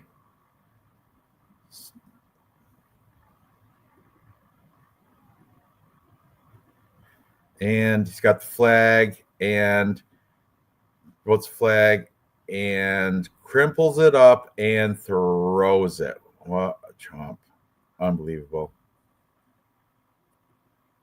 Hey, happy birthday. What's up, birthday boy? Wakandian. Can you hear me? Dave? There we go. There you are. Zimbabwe. All right. What's going on? Did you start your birthday party already? Huh? A little bit of reverb going on. Over and take care of, give you a birthday gift and leave. Is that what happened? Oh, don't look at her. Don't look at her, Dave. Oh, shit. I'll be right back. There's some shit going on. I'll be right back. Yeah, I'm sure. Unbelievable. Anyway, back to this. I was gonna check out Themba Gorimbo's page, his Instagram page, because we checked out Vicente Luque's. We want to see who Themba Gorimbo's been training with. So it's only fair, right? We saw that Vicente Luque is with, oh, look, here's Themba with The Rock. Hopefully he's not training with him. No, that was a long time ago. I don't think he's posted anything as of recently. Well, this is recent. Today. This is 2 hours ago, but see you tomorrow. Bless you all for the love and support. Send me the good energy. Now, let's see some training. What we got here? This was 14 hours ago. Okay, here we are. This is some training. My good friend, training partner, who I didn't like last night, but thankfully pushed me to stay longer in the sauna. And that is Leve. I don't know who the guy is, but liked by Eric X. That's Eric Nips. What's that guy? He's the guy from he's a coach. Eric Nixick. Yeah, Eric Nixick. But anyway, I'm not impressed by Themba Grimbo, and I don't think he's the. Oh, here we got some training. Extreme Couture. When is this? This is from 3 days ago. All right, here we go. Brad Tavares. And there's Eric Nixick. All right, so he is getting it done right, but I'm still leaning plus money on Vicente Luque in this fight. So, yeah, let's stick with that. Oh, you're back. You're back. There we go. Here we go. Yeah. So how was what happened with what's going on with I thought you had a birthday party. Birthday party's tomorrow. I just had a bunch of people come over and we're going out later on tonight. We're all good. Everything's kosher. Sweet. Limo is picking me up tomorrow. Well, how old are you anyway? 4 o'clock. How old are you? Say it proud. Say it proud and loud. So tomorrow I'm going skiing with Hot Neighbor all day long because we just got like a huge dump of like fucking 20 inches. So we're going skiing tomorrow at 4 o'clock. The limo picks me up. We're going for sushi at 4 o'clock. Then at 6 o'clock, we're going fucking bowling. Now, there happens to be 4 birthdays happening at the same time. So we've got 40 people coming. There is a gang of 40 people taking over the sushi place, and then we're taking over the fucking bowling place. It's going to be a disaster. Like I said, limo is picking me up at 4 o'clock. One of the guys who's got the birthdays owns a limo company.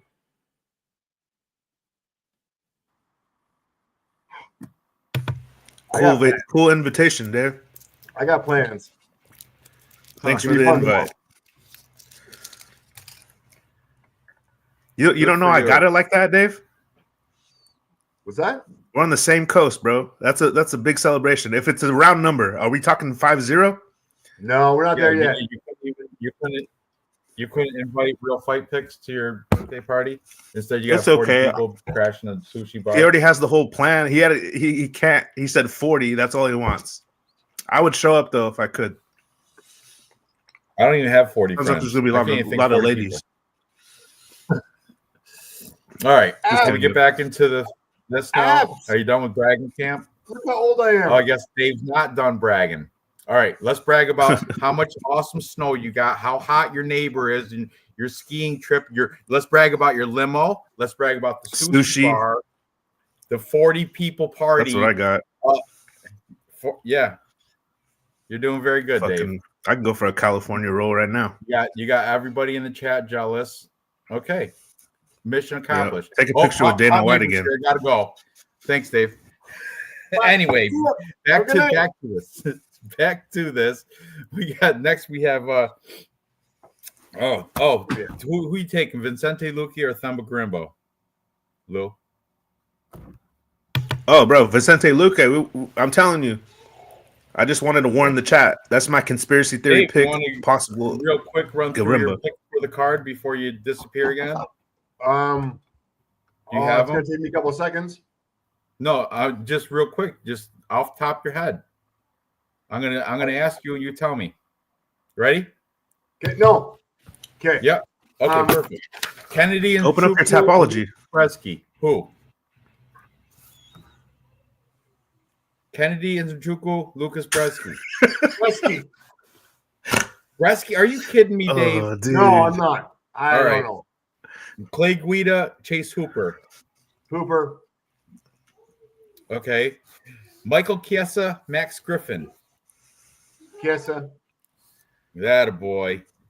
Cody Durden, Josh Van. Josh Van. Well, went against. But I don't know. We got to Now- talk about that one. Chris Weidman, Eric Anders. You had a T-shirt bet before with Luke. Yeah, it's void. Now I have it with Ranch. I have it now. If you don't, Fuck you, Eric Anders. Chris Weidman all day. I know, but we had a T-shirt bet, You had and then the fight got canceled. do you want to read? Did you want to? Are we still doing it? Ranj has my back. If you don't want to, if you don't want it, you know I send good T-shirts. I'm up for it. I like Chris Weidman on this one. Fuck. All right, so fuck. you can have that T-shirt bet back. There you go. Okay. Who else? Who's next? Randy Brown, Brian Battle. Yeah. Which one? Fuck. Randy Brown's having a bad time. Not really. Sorry. No, Brian Battle's having a bad time. He didn't not make looking weight. good these days. He didn't Brian make weight. Battle. Brian Battle. Okay. And Movsar Evloev, Aljamain Sterling. Evloev. Okay. Yeah.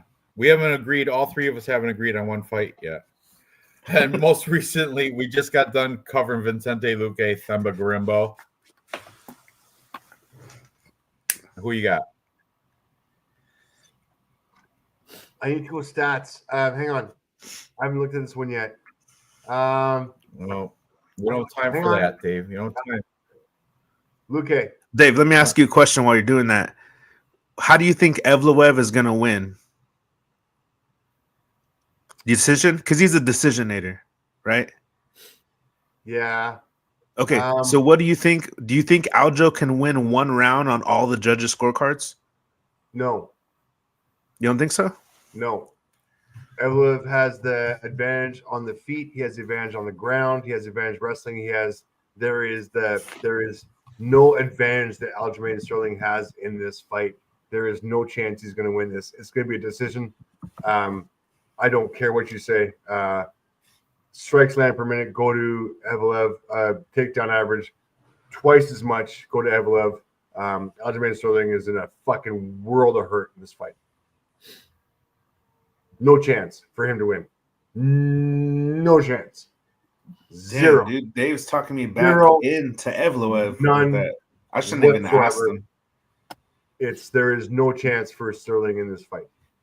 What? Son of a bitch. I got Sterling. You're wrong. I had Sterling You're wrong. You're plus so 3.5. wrong. I'm gonna stick with him. It's going to go distance, but there's Yeah, I no took Sterling plus 3.5. That's what I did, but I think Sterling might upset him and get the win. Okay. No. Not even. Fuck. How about On which fucking planet? You fucking hopped the fucking spaceship. I already did the fucking breakdown, Dave. Mars? You're 10 minutes too late of why Aljamain Sterling's going to win. I'm not going to do it again. You can watch the tape again tomorrow before you go to eat your fucking sushi. How's that? Vicente Luque or Themba Garimbo? Wow. It's fucking not. It's angry here. So which one? Vicente Luque or Themba Garimbo? Who you got? Luque. There you go. Huh? Luque, Okay. he said. Finally. And the odds on that one are yeah, right here I got Vicente Luque plus 130. Or you take him with 3.5 points at minus 165, but I don't know. I think yeah, I'm gonna stick with just plus 130. I think Vicente Luque is gonna win outright. Themba Garimbo's not. I mean, he's good, but he's not all that. It's too early for him, I think. So, moving on. Next, we have fight between Anthony Smith, 37-20, taking on the Devastator, Dominic Reyes, 13-4. But look at right here. Look at the stream of red before this most recent win against Dustin Jacoby. Let's talk about the minus 370 favorite in Dominic Reyes. Unbelievable. How is he such a wide favorite? Well, because going against a 36-year-old. But Dominic Reyes is not a young, he's not a young chick himself. He's 34. So he's in the 30s as well. So it's not like he's, spring chicken himself. Okay. So Dominic Reyes, this fight is not all right. He should be Anthony. What's that? I remember when Dominic Reyes was fucking an actual amazing fighter. He was like a fucking top notch. Yeah, I'll tell you when. It's right here. Class. He was pretty right fucking amazing. Is when we're gonna do a little quick history of Dominic Reyes. He came into the UFC back in 2007 with a performance of the night knockout win in round 1 against Joachim Christensen. That guy is no longer UFC. I think he was an in and out of the UFC guy. Then he beat Jeremy Kimball. Then he beat Jared Cannonier. Fantastic win right there. This is 2018. We're still moving up. Okay. OSP beat him. Volkan Ozdemir, Chris Weidman. He took his first loss in a very good loss to John Jones. That went to decision, and that was a super good loss because some people say some people picked him on scorecards. He did win around. Then he got knocked out by Jan Blachowicz. Then Yuri Petroska knocked him out. Then Ryan Spann knocked him out. That's horrible. Those 3 knockout losses straight in a row. He took some time off, like 2 years, because he got knocked out by Ryan Spann in 2022. 2 years later, comes back and gets a knockout win over Dustin Jacoby, who's a acclaimed kickboxer. Dustin Jacoby used to be at one time was ranked number 1 in the world for kickboxing back in like early 2000s or something like that. So now he's taking on Anthony Smith, Lionheart. You guys know about Anthony Smith. He's like, he should, if he's not, he should be in the UFC Hall of Fame. He's got a legacy around him. Everybody knows his name. He's commentating too, and just been around for a while, forever. Look at his resume. Starts back. I don't even know if oh goodness. Look at, it keeps going. Jesus. Okay, he started as a pro in 2008. Okay, that's after his undefeated amateur career. Undefeated amateur career. Came in as a pro in 2008. Oh, I'm not going to go through all this. I can't. Look at that ring of losses. But he's been hot. He's had flashes of green like this, and he's been cold. Had flashes of red. I'm just saying the experience is forever long. But the question is, does he still have enough left in him to edge out a win against Dominic Reyes? I think not, unfortunately. I don't think he does. So my pick is going to be Dominic Reyes just because I think Anthony Smith is. But, I said the same thing in his last win, too. I said the same thing against Vitor Petrino. And he got the guillotine choke. And Vitor Petrino was a huge favorite, too. He has a big underdog win there. But so I could be wrong. But yeah, I'm taking Dominic Reyes. What do you guys think about this fight? Anthony Smith, he's the biggest, he's a good salesman, you know what I mean? He's good on the microphone, and I didn't like what he said this week. He said he didn't care if he won or lost. And to me, that? Anthony Smith, he says if he goes out there and he gets beat up, he doesn't mind. He doesn't care if he wins or loses. What? Was he at an interview or something? Or was it media day? What was it? Yeah, it was media day. And it was MMA Junkie. It was the YouTube interview. on media day, which was Wednesday, I believe, and he said that he didn't care. I seen it with my own eyes. He said, "I don't care if I win or lose. If I go out there, I get beat up. I don't give a fuck." He said, kept saying the F word, and that sounds. It could sound tough because he just lost his coach, who had a heart attack, his jiu-jitsu coach. Oh, look, that's what he was talking about. Smith's BJJ trainers passing motivate him. So right now he feels like, like angry, and numb. You're right. And none of that's gonna help him. So yeah, I don't think it motivates him. I think it's gonna clog his brain. Me too. It's gonna. He's got to go to a funeral and stuff like that. Yeah, I think Reyes will come here and beat him up. I agree. I mean, he's the favorite. It's not like I'm picking, Right, I know, but now more so, I think. He's got a lot of. Unless you want to go with the BJJ trainers passing as motivation, but I don't believe it.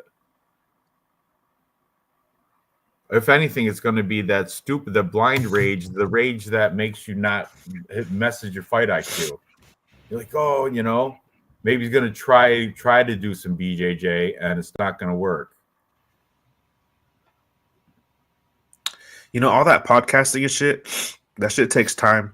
He has a show with he does. What's his name? Right? Michael Bisping. And Reyes is this type of guy. It's kind of like that John Jones when he points it out and he says, Stipe is a fucking firefighter, or,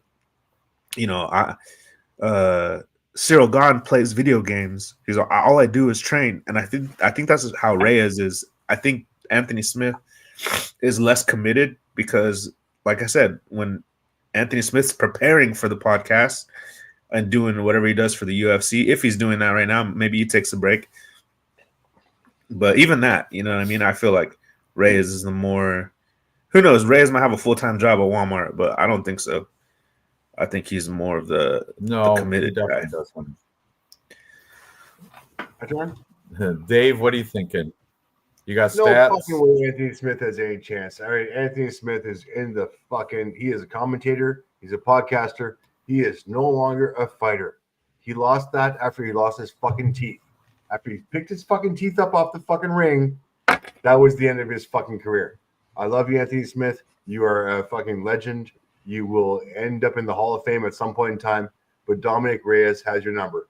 And if you haven't seen it in the fucking face-off here, Dominic Reyes is just a bigger man. He's just a larger fucking being, genetically a superior fucking being, and the stats show it as well. Strike land per minute, 4.87 versus 3.24. This fight is going to be on the feet. Strike absorb 3.75 versus 4.60. Negative striking ratio for fucking Anthony Smith. On the ground, 0.35 versus 0.46. These guys are not going to take each other down.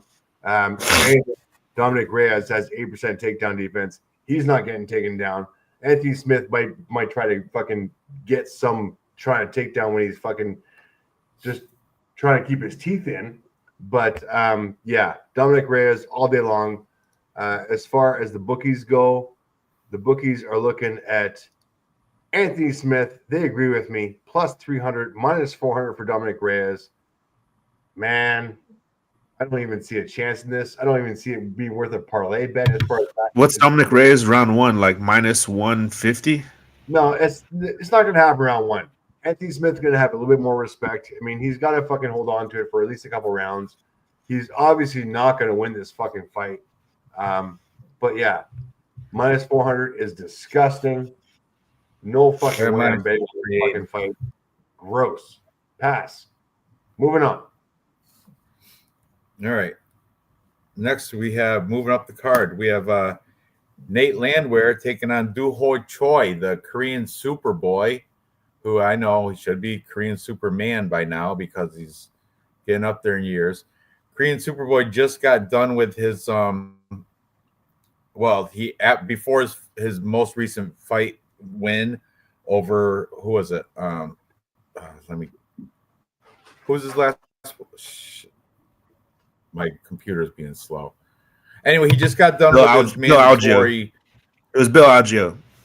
Yeah, right. Before the Bill Algeo, he just got done finishing his mandatory military service for South Korea. But Doo-Ho Choi, since he's been back since military service, I think he's performed better. He's been a better fighter. And I think Nate Landwehr is going to have his hands filled right here. I'm just opening it up now.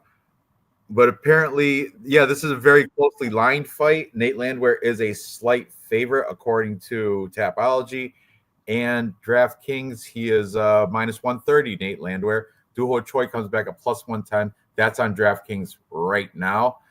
Here's the thing. Landwehr's coming off that uppercut. He beat Jamal Emmers, which is a fantastic win. Before that, he lost to Dan Ige by unanimous decision, which that was a year and a half ago, but still, I don't like it.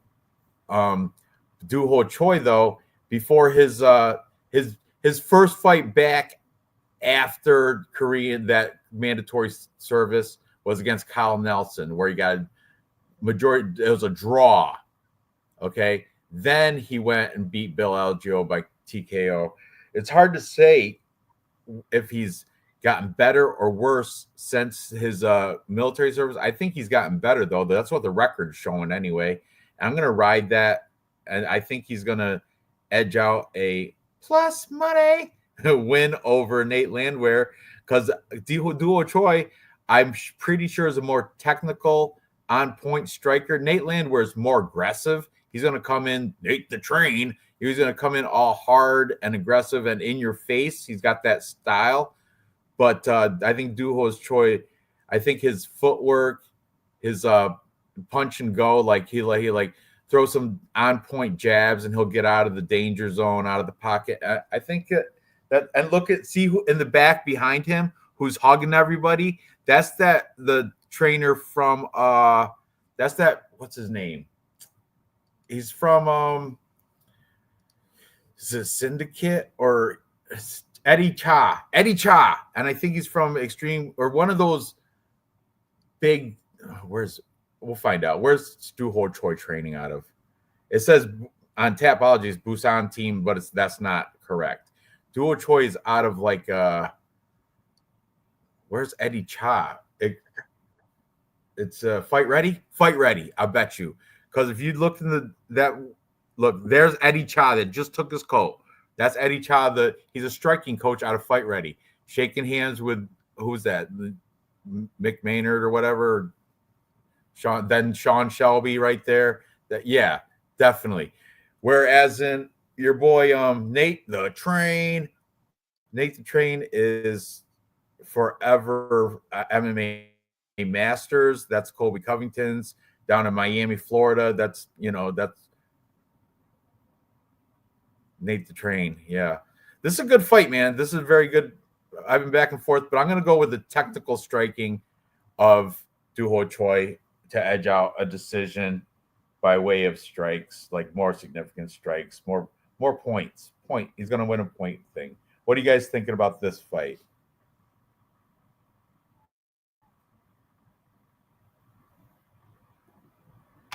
Ooh. Yeah, me, homie. Huh? Either one of you. Go ahead. All yours, Lupe. Lou,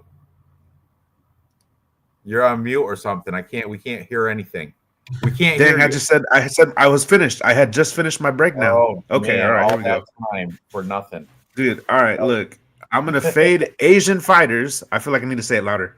I'm fading Asian fighters who are not, last name is not Tyra. If you're Asian fighter, I'm going to fade you. And it's a new betting system, especially if you're fighting a veteran. And that's just it. I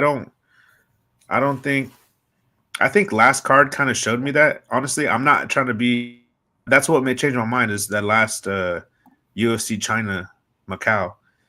Like I don't think Choi is at that level. Like I don't think so. I don't think he's gonna come and knock out Landwehr. Landwehr's been knocked out twice, but so has Choi. Choi got knocked out by Jourdain, right, and somebody else. So you're look at that 3 red right there because of an Asian fight card. So that's not. No, I'm saying like Landwehr, like but that's Landwehr's like weight in every Mexican fighter because of a shitty Mexican card. Happened in Mexico. No.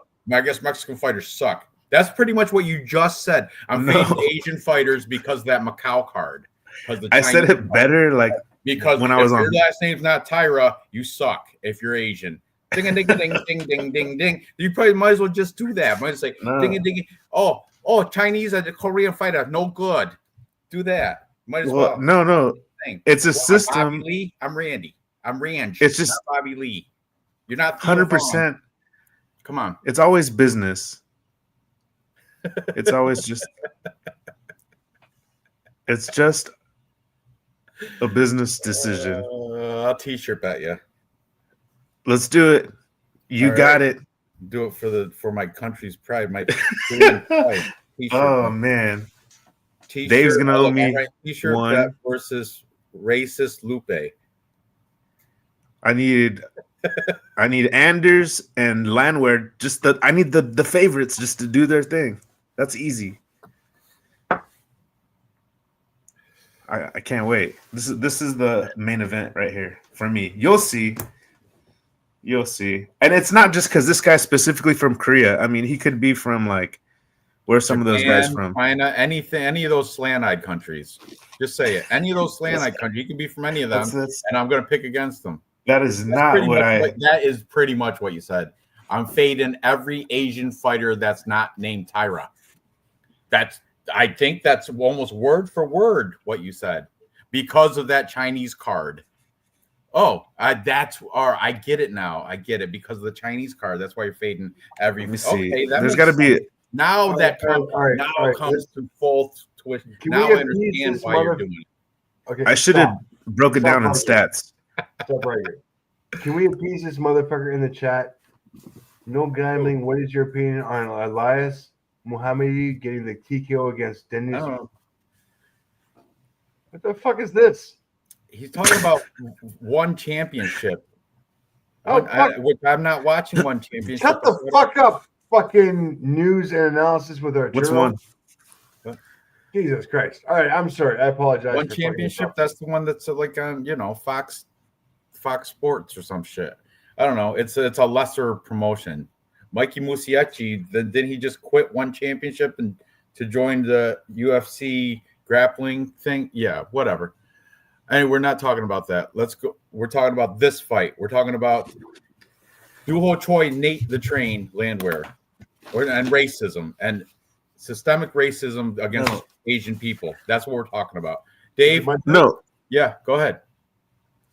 All right, Nate Landwehr, strike 9 per minute, 6.25 versus 4.41. Second Jordan, 5.75 versus 4.49. Positive striking ratio for Nate. Negative striking ratio for Choi. Takedown average 1.0 versus 0.75. Advantage to Nate here. Takedown accuracy 41-37. Advantage Nate. Takedown defense 86 versus 47. Advantage Nate. Submission average 1.0 versus 0.8. Advantage Nate. And guess what I'm picking? I'm picking motherfucking Choi. What? Motherfucking Choi. Up and comer. Fuck the stats. Fuck him in the ass. It's not happening. Fuck him in the ear. Come in their face. No. Dave, really? And that guy, that Mi Yang guy, that he just knocked out somebody. He won in the main event, man. Was the main event? He's good too. I don't care. Look at that. I don't care about what happened 4 years ago. I don't care what happened 2 years ago with fucking Kyle Nelson. I care what's up and coming. And this motherfucker is up and coming. I don't care what you say. Nate Landwehr, you old motherfucker, time to retire. I don't care what you look like when you're fucking. Up and comer Dong Hwan Choi. I think this is an easy fucking pick. As far as the bookies go, I think we got a fucking plus money parlay on this one. Dong Hwan Choi, here we go. Plus 110 all day long. On the money line, all day long. Plus money. I like Choi in this one. Fuck you, Nate Langweir. Nothing happening here. That's my opinion. I almost want a t-shirt bet Minus Dave, but I already got 130. one with him.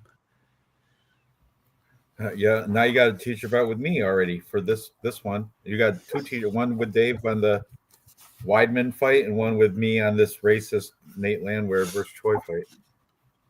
Something's going to happen where it's not going to settle anything because Choi's probably going to win this robbery decision.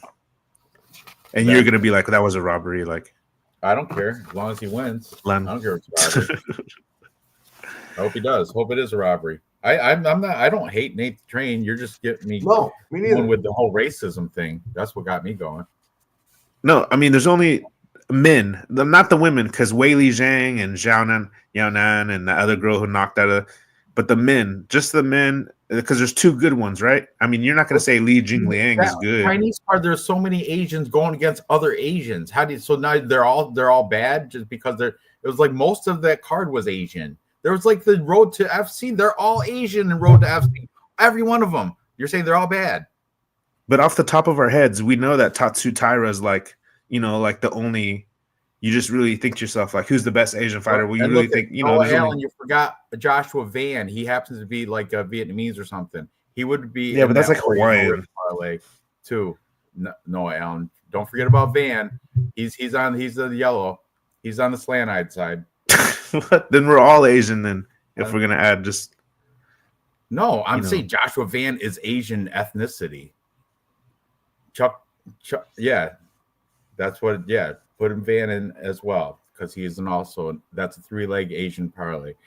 Dun dun dun dun dun dun dun dun. That's what I'll do. Dun dun dun dun dun dun dun. That's a good one. Dun dun dun dun dun dun dun. Yeah, that's a good one. All right, Burma, aka Myanmar. Yeah, Burmese. Is that what he goes? Vietnamese, Burmese, whatever. Doesn't matter. They're all slant-eyed Asians anyway. They all suck. Anyway, next we got Bryce Mitchell taking on Crone Gracie. Saying all Asians suck is like saying Crone Gracie's a Gracie Jiu-Jitsu practitioner, which he's not. I mean, no, he is, but Crone Gracie is 5-2 in the UFC. I was just trying to lead off. I was trying to do a segue into Gracie's not a real Crone Gracie's not a legit Gracie. He's not like, he can't use the name like you know how people like the OVs like in Russia. Oh, if you got OV at the end of your name, you must be a Dagestani wrestler. If your last name is Gracie, you must be a phenomenal. Why are you watching Bad Friends Bobby Lee? We're not Dave. You're sharing.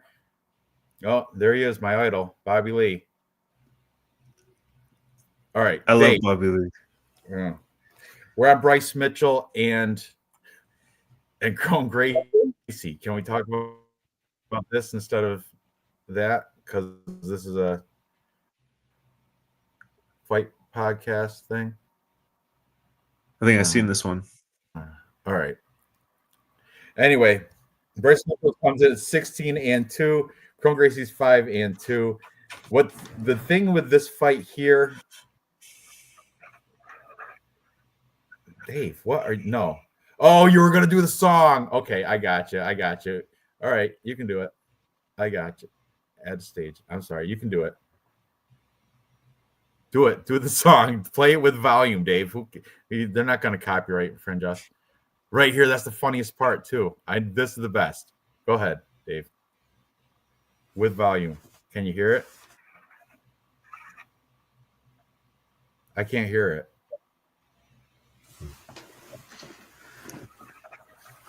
Dave, volume. It's senseless without the volume. I can't hear it. Is Dave? Is your mic off? I didn't hear that. Huh? The fucking volume's up. I don't know. I can't hear anyways. it.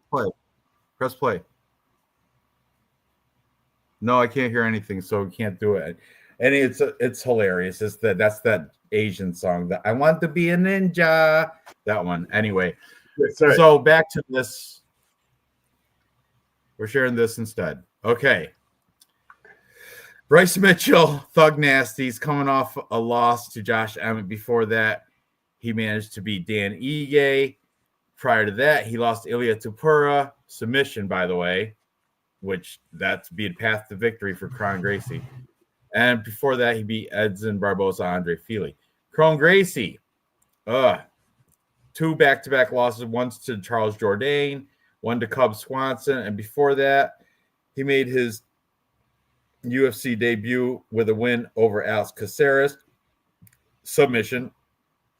Prior to that, he was in Ryzen going against these dung, who cares? Because they're Asians. So anyway, what I'm trying to say here, Bryce Mitchell should be the way to pick. However, I did hear some insight. Now, I heard this from Dog or Past Podcasts, Cody Safdie. You know, Bryce Mitchell doesn't have a training facility. He has a training facility. It's called his barn. It's called his barn in back of his house, where he has mats, wrestling mats, and maybe a punching bag. Let's see. Does he have any Instagram going on? Because he doesn't have like a legit. He's not like American Top Team or any of that. He's straight up training in a barn on his farmland in Arkansas. It says Barada MMA. Okay, let's see his Instagram. Dave, can you check out his Instagram? We just want to see if he's actually Am I not presenting? What the fuck's going on here? What? Am I presenting? Oh, I see it. There you go. Here, there you Jesus go. Christ. There you go. There you go. Okay. There we go. That's why My I didn't bad. have volume, by the way. Hang on. What's the Bible? You hear that now? Still no volume. No volume still. You can't do it with volume. I don't know. I want to be ninja. Anyway, back to thank you. All right. So we're going to find out if Bryce Mitchell is training anywhere with anybody. And look, he's not. Do you see that commercial right there? He smashes that car window for Drive On Time Motors. Scroll down, Dave. See that? That is the corniest commercial, local TV commercial. Watch this. Just watch this. So cheesy. Local American mixed martial artist. I want to drive this Chevy. That's what right now. I saw this commercial with volume. There ain't nothing about. He's talking about. Look, boom, kicks his, punching that air guy. There you go. Yeah, this is why I'm fading. That's a pretty good kick, though. But I can't against Kron Gracie because Kron Gracie's not that good. That's the thing. So I got to go with Bryce Mitchell, but not because of this commercial. I kind of want to smell them hot prices. Oh, look at how cheesy this commercial is. Just look at this is a legit real local commercial in Arkansas. And good for look at that jab, triple up. Look at that haircut. That car's value, the value of that car decreased when you kick the window out, Bryce. It's stupid. I'm on the back of a pickup truck. Look at the explosion in the back. Awesome. Oh, another one right super there. Real. Oh, is that real? It looks real. Anyway, so awesome. So awesome. There's not that many cars there. I'm telling you, this play that commercial is the greatest thing ever, right? They're like, you're gonna take us to the moon, Bryce. Okay. Thankfully, we have a picture of him at Extreme Couture 4 days ago. Thankfully, because if you go to the next slide, Dave, next slide over, right there. This is 4 days ago. He's at Extreme Couture. That's Strickland and AJ Cunningham. yeah, isn't AJ Cunningham like his cousin or his nephew or some shit? It's like related. That's his only training partner. Oh, it is in his barn. That's right. But they do go to, obviously, they're Extreme Couture as well. So Extreme Couture, at least he's training there, not in his barn like I was hearing. That's not a healthy picture. That's AJ Cunningham and Bryce. They sauna together as well. They're probably a couple. Huh? That's way too. I mean, because every like when you go too hard, like with the Bible, how Bryce does, you got look at the comment. Look at the comment. That's great. That dude's awesome. Whoever posted that comment, I'm gonna follow that guy because he's awesome. Braden 3003, kudos. Look here, it says it's 256 likes. No, it's got. You took the time to go through. I like it too. Gifts. Holy shit! That's crazy.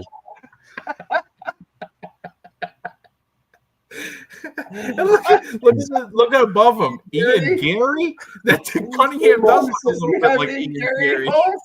Yeah, he does right there. Who dropped the soap first? Oh my god, that's so great. Oh, so the comments are horrible. Gary looking great through his weight cut. Oh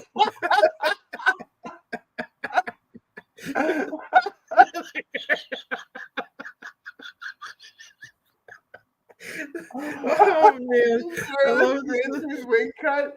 Oh my god. Gary, it's the best fucking. I'm sorry, chat. We just fucking stumbled onto the fucking most amazing. This is gold. This is comedy gold right here. All right, can you show the real face-offs between him and Ron Gracie? I can't get away from this. Oh my fucking lord! Oh man, are you fucking kidding me? Oh, hey, what is this? No. That's Ron Gracie right there, looking great. Oh my god, that was fucking hilarious.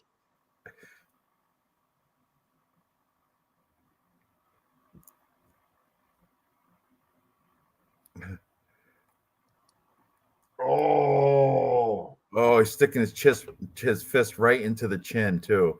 But you know what? Crown Gracie can't strike. That's the only hit he's gonna get is right there. That's the only punch he's gonna land right there. That was the only punch he's landing all night long. Oh my god. Oh my god. You're just not funny. Okay.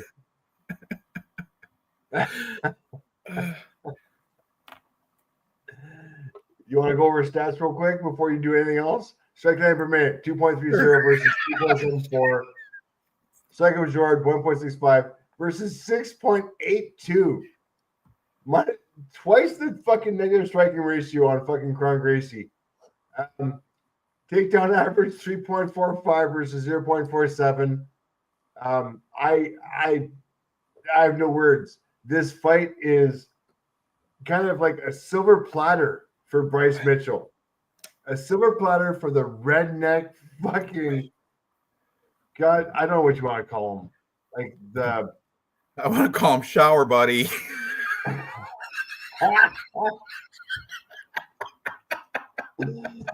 I gotta put on my fucking other T-shirt. Hang on. Let me fucking put on my just show the face-offs. Can you? Did we see him? Yeah, we did, but I don't want to. We said that's the only punch he's gonna land. That's right. That's right. That's right. That's right. We did. 100% all day long. I have no other words. Yeah, there we go. Yeah, that's the only punch that Cron Gracie's gonna land is right there. That's the only punch time he's gonna hit his chin. All right. I hope when Lou comes back, he picks Cron Gracie. That would be the best. Oh fuck! I would love that. No, Bryce Mitchell. I lost money on his last fight. There's definitely more money on this fight. 100%. Okay. Let's move on. Moving up the main card. Next we have Cyril Gane with in the rematch against Alexander Volkov. Ah, for fuck's sakes. Yeah, I'm not spending too much time. I think it's going to be a little bit of the same what happened before they fought. Cyril Gane's going to win a unanimous decision. It's going to be kind of, some leg kicks and counter punching, a lot of staring, and they're feeling each other out. They're going to they're testing the range. Well, they already had a full fight where they did that, but it's going to be it's just 3 more rounds of the same 3 rounds we saw the first time they fought, where Cyril Gane is actually edging out every round by more significant punches landed. Oh, Lou, who'd you pick for Bryce Mitchell, Chrome Gracie? I got Bryce Mitchell too. You said Chrome Gracie is not like he's not like the real Gracie's. Like, I was just thinking he reminds me because there's a Gracie school around the corner right here, and that's the kind of Gracie he is. So for sure, yeah. Like Cesar Gracie. It's right next to the liquor store right here. I go over there and get my rolling papers. Oh, get your medicine. So I got Bryce Mitchell. I'll take his chicken coop over that. It's right next to the McDonald's. I can't believe we're all on Bryce. That's fantastic. And look at how good Ian Gary looks after his weight cut. Oh my God! I like the comment. That's what I'm saying. He threw the water at him.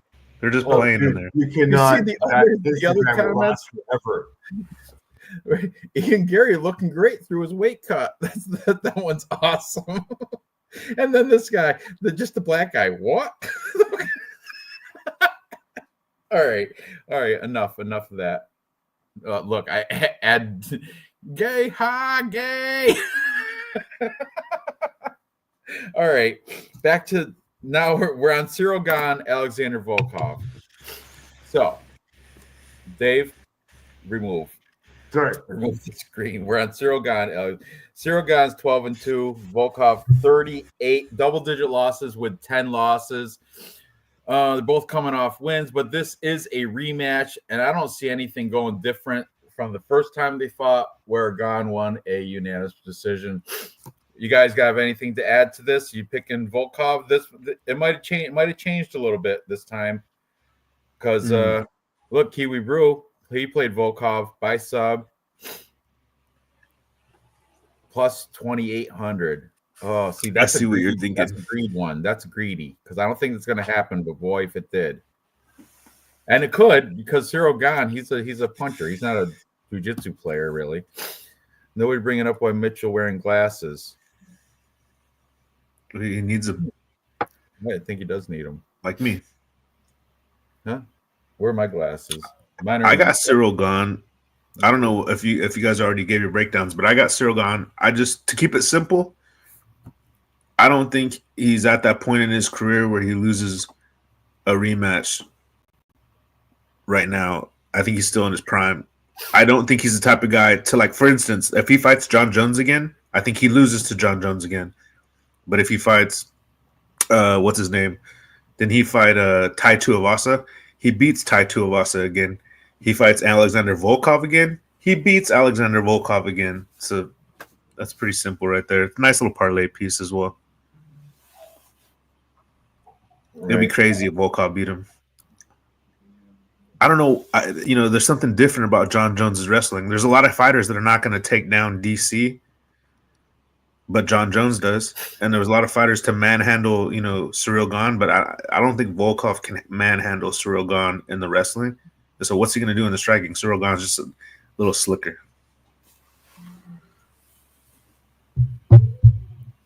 Agreed. Dave, you have anything to add? So in the first fight, Cyril Gane, strike line per minute, strike line at 135 versus 115. That was where he won the unanimous decision after 5 rounds. I think we're going to see a lot of the same. Cyril Gane is going to have the volume. He had the volume against Sergey Spivak. against Tai Tuivasa. Against Ngannou, he still had the volume, but he got taken down. Against Derek Lewis, had the volume. Had the volume against Rosenstruck as well. This guy is not to be underestimated. Yes, he lost. Yes, he lost his last fight.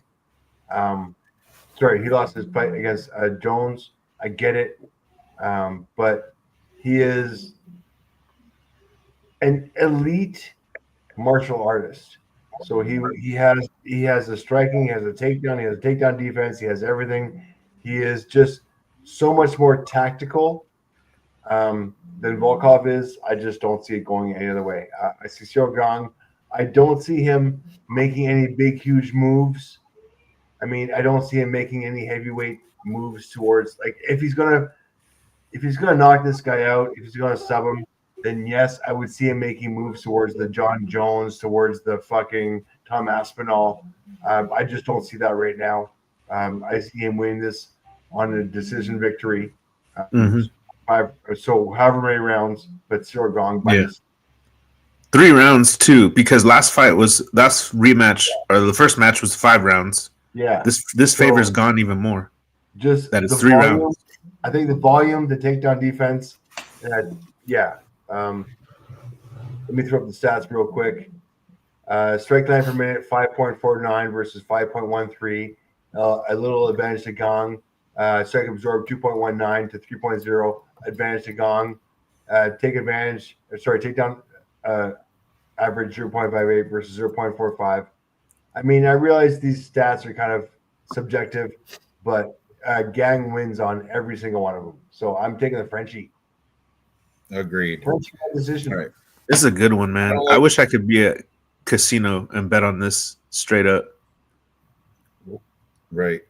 I don't like to take steps back, but I realized we're laughing so much at that Bryce Mitchell shower shot Instagram post that we didn't look at Chrome Gracie's. So I just want to I just want to take a step back to the last fight we covered just to show a quick Instagram of Chrome Gracie, which is going to show him right. He's going to be at the liquor store next to his school. Right here. Now look at this top comment here for Chrome Gracie. Just put the fries in the bag, little bro. The dream is over.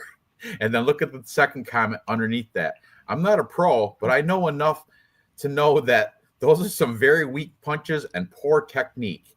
Okay? I just want to emphasize look at jab. I don't know what he's doing there. Jab. What was that little? Did you see that? He's gonna. You better calm down. He's gonna spill the sand all over the ground. Watch. And here's Jesus. Yeah, this is the guy that's a UFC fighter against Bryce Mitchell. That's all right. Enough said about that. I didn't mean to go backwards, but by the way, anyway, back to Bryce Mitchell is at minus 800. Oh, no wonder. Give me Chrome Gracie after that. Give me the heavy hitter. The heavy Thanks hitter. for going back. I appreciate it. What is he plus what? I was on the fence until plus then. 500, does that say? That can't be right. Plus 550. Plus 550. For Chrome Gracie? Give me that heavy bag killer. Jesus. Minus 800? Oh my god. Yeah, because I mean you're looking he beat Edson Barbosa. Bryce Mitchell did. On my on my shit, it's minus 950. Minus 950 on mine. That's ridiculous. Okay. Bryce Mitchell inside the distance. You don't want to do that. That's probably minus 350.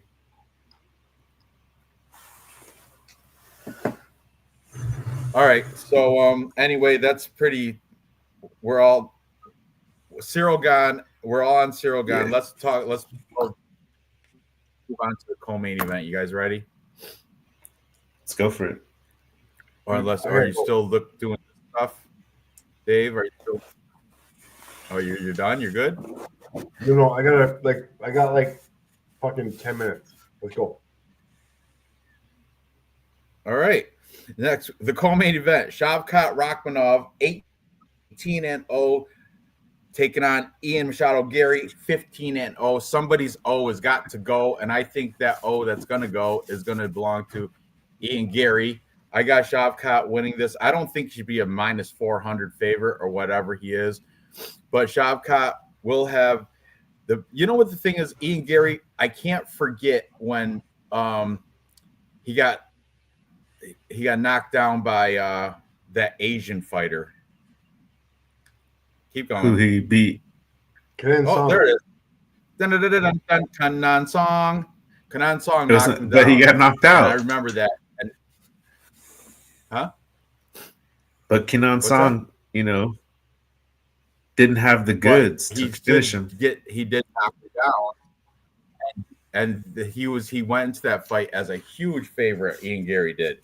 And Kanan Song had everybody shit in their pants when he knocked him down. And that's Kanan Song, who is Asian, so he's not that good. Okay. Now he's taking on Shavkat Rakhmonov, another Asian, but this one's good. This one is, and it's Kazakhstan, but you know what? His eyes are slanted enough that he can be part of that Asian parlay as well. Rakhmonov, Kazakhstan, Asia, Eastern Europe. I think it's Asian. Kazakhstan's Asian. It's a reach. Yes, it is. So we can throw him out that slant-eyed parlay as well. You got Rakhmonov, Asakura, Choi, Van. Yeah, we can make it. You can make a strong Asian parlay if you want with Shavkat Rakhmonov, and I think he will win this. I just think he's better all around, and I've seen flaws in Ian Gary's game. Oh, look at that! Look at a little pushback with the heads. I didn't see that. I didn't get to watch this face off. Can you play that back, Dave? Can I watch that again? Fuck yeah! I didn't make it this far before. Hang on, let's watch the whole thing. Yeah, watch it from here. Okay. Well, it's gotta rip it out. Why is look at this corner. Who's this guy? Who's that guy? What? It was Bronx. That's Charles Oliveira. Yeah, no shit. That's Charles Oliveira right there. No shit. All right.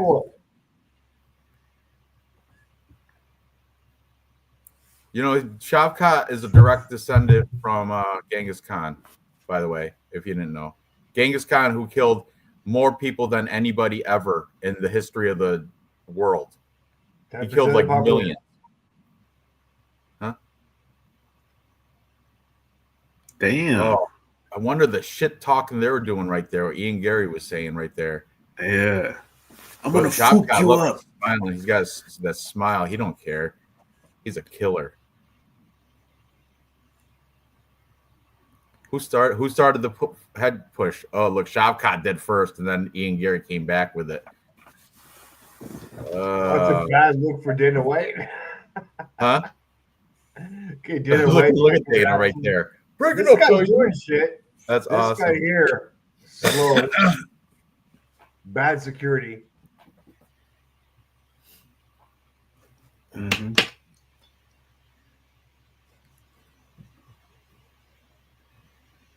And the fat camera guy. Here you go. Brandon B. It's just a joke because Real Fight Picks has a hate for Asian fighters ever since the Macau card. So since then, I've been just clowning about Asian fighters, just clowning on them. Because Real Fight Picks said, since that Macau card, I'm betting against every Asian fighter that's not named Tyra. Yeah. So I guess he's picking Ian Gary here as well. So I'm also going to fade Indian fighters. Ian the Cock, not Chalk. Cock, it's called. It's just business. Cock. So what are you doing, Real Fight Picks? I got Rakhmonov. Dude, I think I'm gonna go with Ian Gary. Surprise, surprise. That's not. First of all, he's from Kazakh, Okay, Yeah. he's from Kazakhstan. Where's that? I think he's continent Russian. is that on? I think he's close to Russia. What Okay, continent is Russia on? so Is Russia on Asia? Is that on the Asian continent? Oh, Asia. Asian people are from Asia.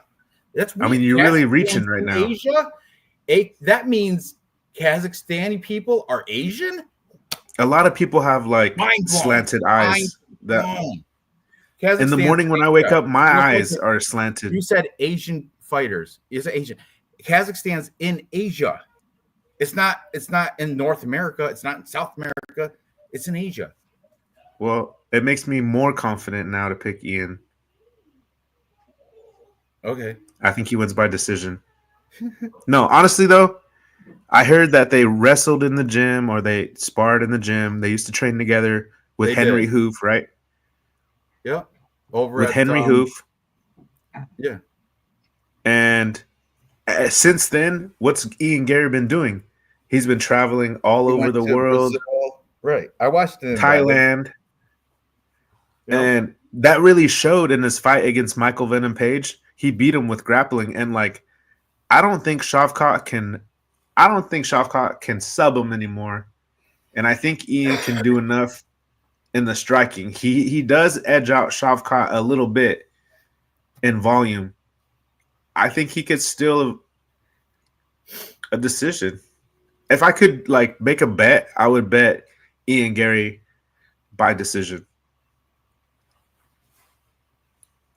Yeah, well, see? yeah, they you know what, they did train together at Kill Cliff, but and Ian Gary did leave.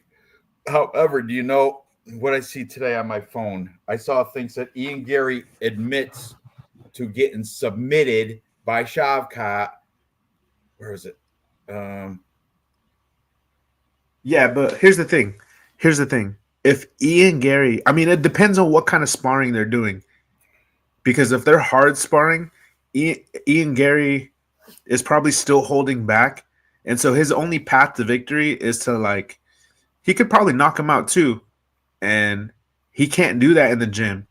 It's easy to like, I think it's easier to submit someone maybe, depending on how you're sparring, rather than knocking them out. So I don't imagine they're full sparring because maybe Ian Gary knocks them out if they're really full sparring, but you get somebody in a submission, it's almost fucked up. Like they don't ask Shavkat, like, why did you finish that? Oh, you made him tap. He made him tap. That's what happened. But yeah. I think you can only get there when you can't knock a guy out. Right now, it's a choke. But then I'm just saying, how do you get to that position? Like maybe did Shavkat earn it? Or I mean, you never know though, because Ian Gary, you know, it was just sparring. Like I really believe you can't put too much stock into that. If they had fought before, it would be something different. But if he subs him again, then I'll look like an asshole. But I think Ian Gary gets a decision. Yeah, I can see that happening as well. It's going to be close. It's going to be a good fight, but I'm picking Shavkat. Dave, what are you thinking? I'm on Shavkat as well. I just don't see him losing here. I mean, Ian Gary. All right, let's go over it. Select that per minute. 4.12 versus 5.50. Advantage to Ian Gary here. Strike absorbed. 2.41 versus 3.17. Advantage to Shavkat.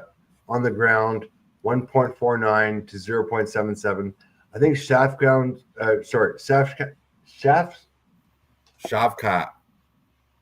Rachmanov's ground game is underrated. Jesus Christ, that was hard to say. He is excellent. He is not getting taken down. He has got some. If he goes to the ground, he has the advantage on all fronts. And as far as on the feet goes, I think as far as the ratio goes, I think he has advantage on the ratio as well. I'm on fucking Rachmanov all fucking day long. Ian Gary doesn't have a chance in this fucking fight, as far as I'm concerned. Especially if it goes to the ground, it might be a quick ending. Domination, either sub or ground and pound. Ian Gary does not want to get dominated in the late rounds of round 2 or the early rounds of round 3. It's going to get ugly. So the longer this fight goes, I think Shavkat's got the advantage. I think on the ground he's got the advantage. I think on the feet he's got better defense. He's going to have the advantage there as well. Gary, bad fight to pick on your UFC career. I don't even think it's going to go to decision. I think Shavkat's going to either sub or knock out Gary before it goes to decision. I think whoever Gary's agents are fight managers or whoever his wife and her ex-husband are. This was a his wife's ex-husband is his nutritionist. Do you know that? Yeah, you guys are not saying this guy for success. I get it. Gary, man, you bit off more than you can chew on this one, unfortunately. Shavkat's never made it to a decision because he keeps submitting or knocking out everybody he's fought. He's 18 wins. He's got 10 of them by submission, 8 by knockout. He's never seen a decision. So if it does, and I think he's going to finish Ian Gary before it's not going to go to decision. I got him. And look at these people. Look at his resume. The people that he is finishing. It's not. You got Carlston Harris, Neil Magny, Jeff Neal, Stephen Thompson, Alex Oliveira. I'm just saying I've got Shavkat. All right. Moving on. Here we are. Here he is. The hot star from Rising. Kai Asakura taking on the champion Alexander Pantoja, the Cannibal. Flyweight championship in effect.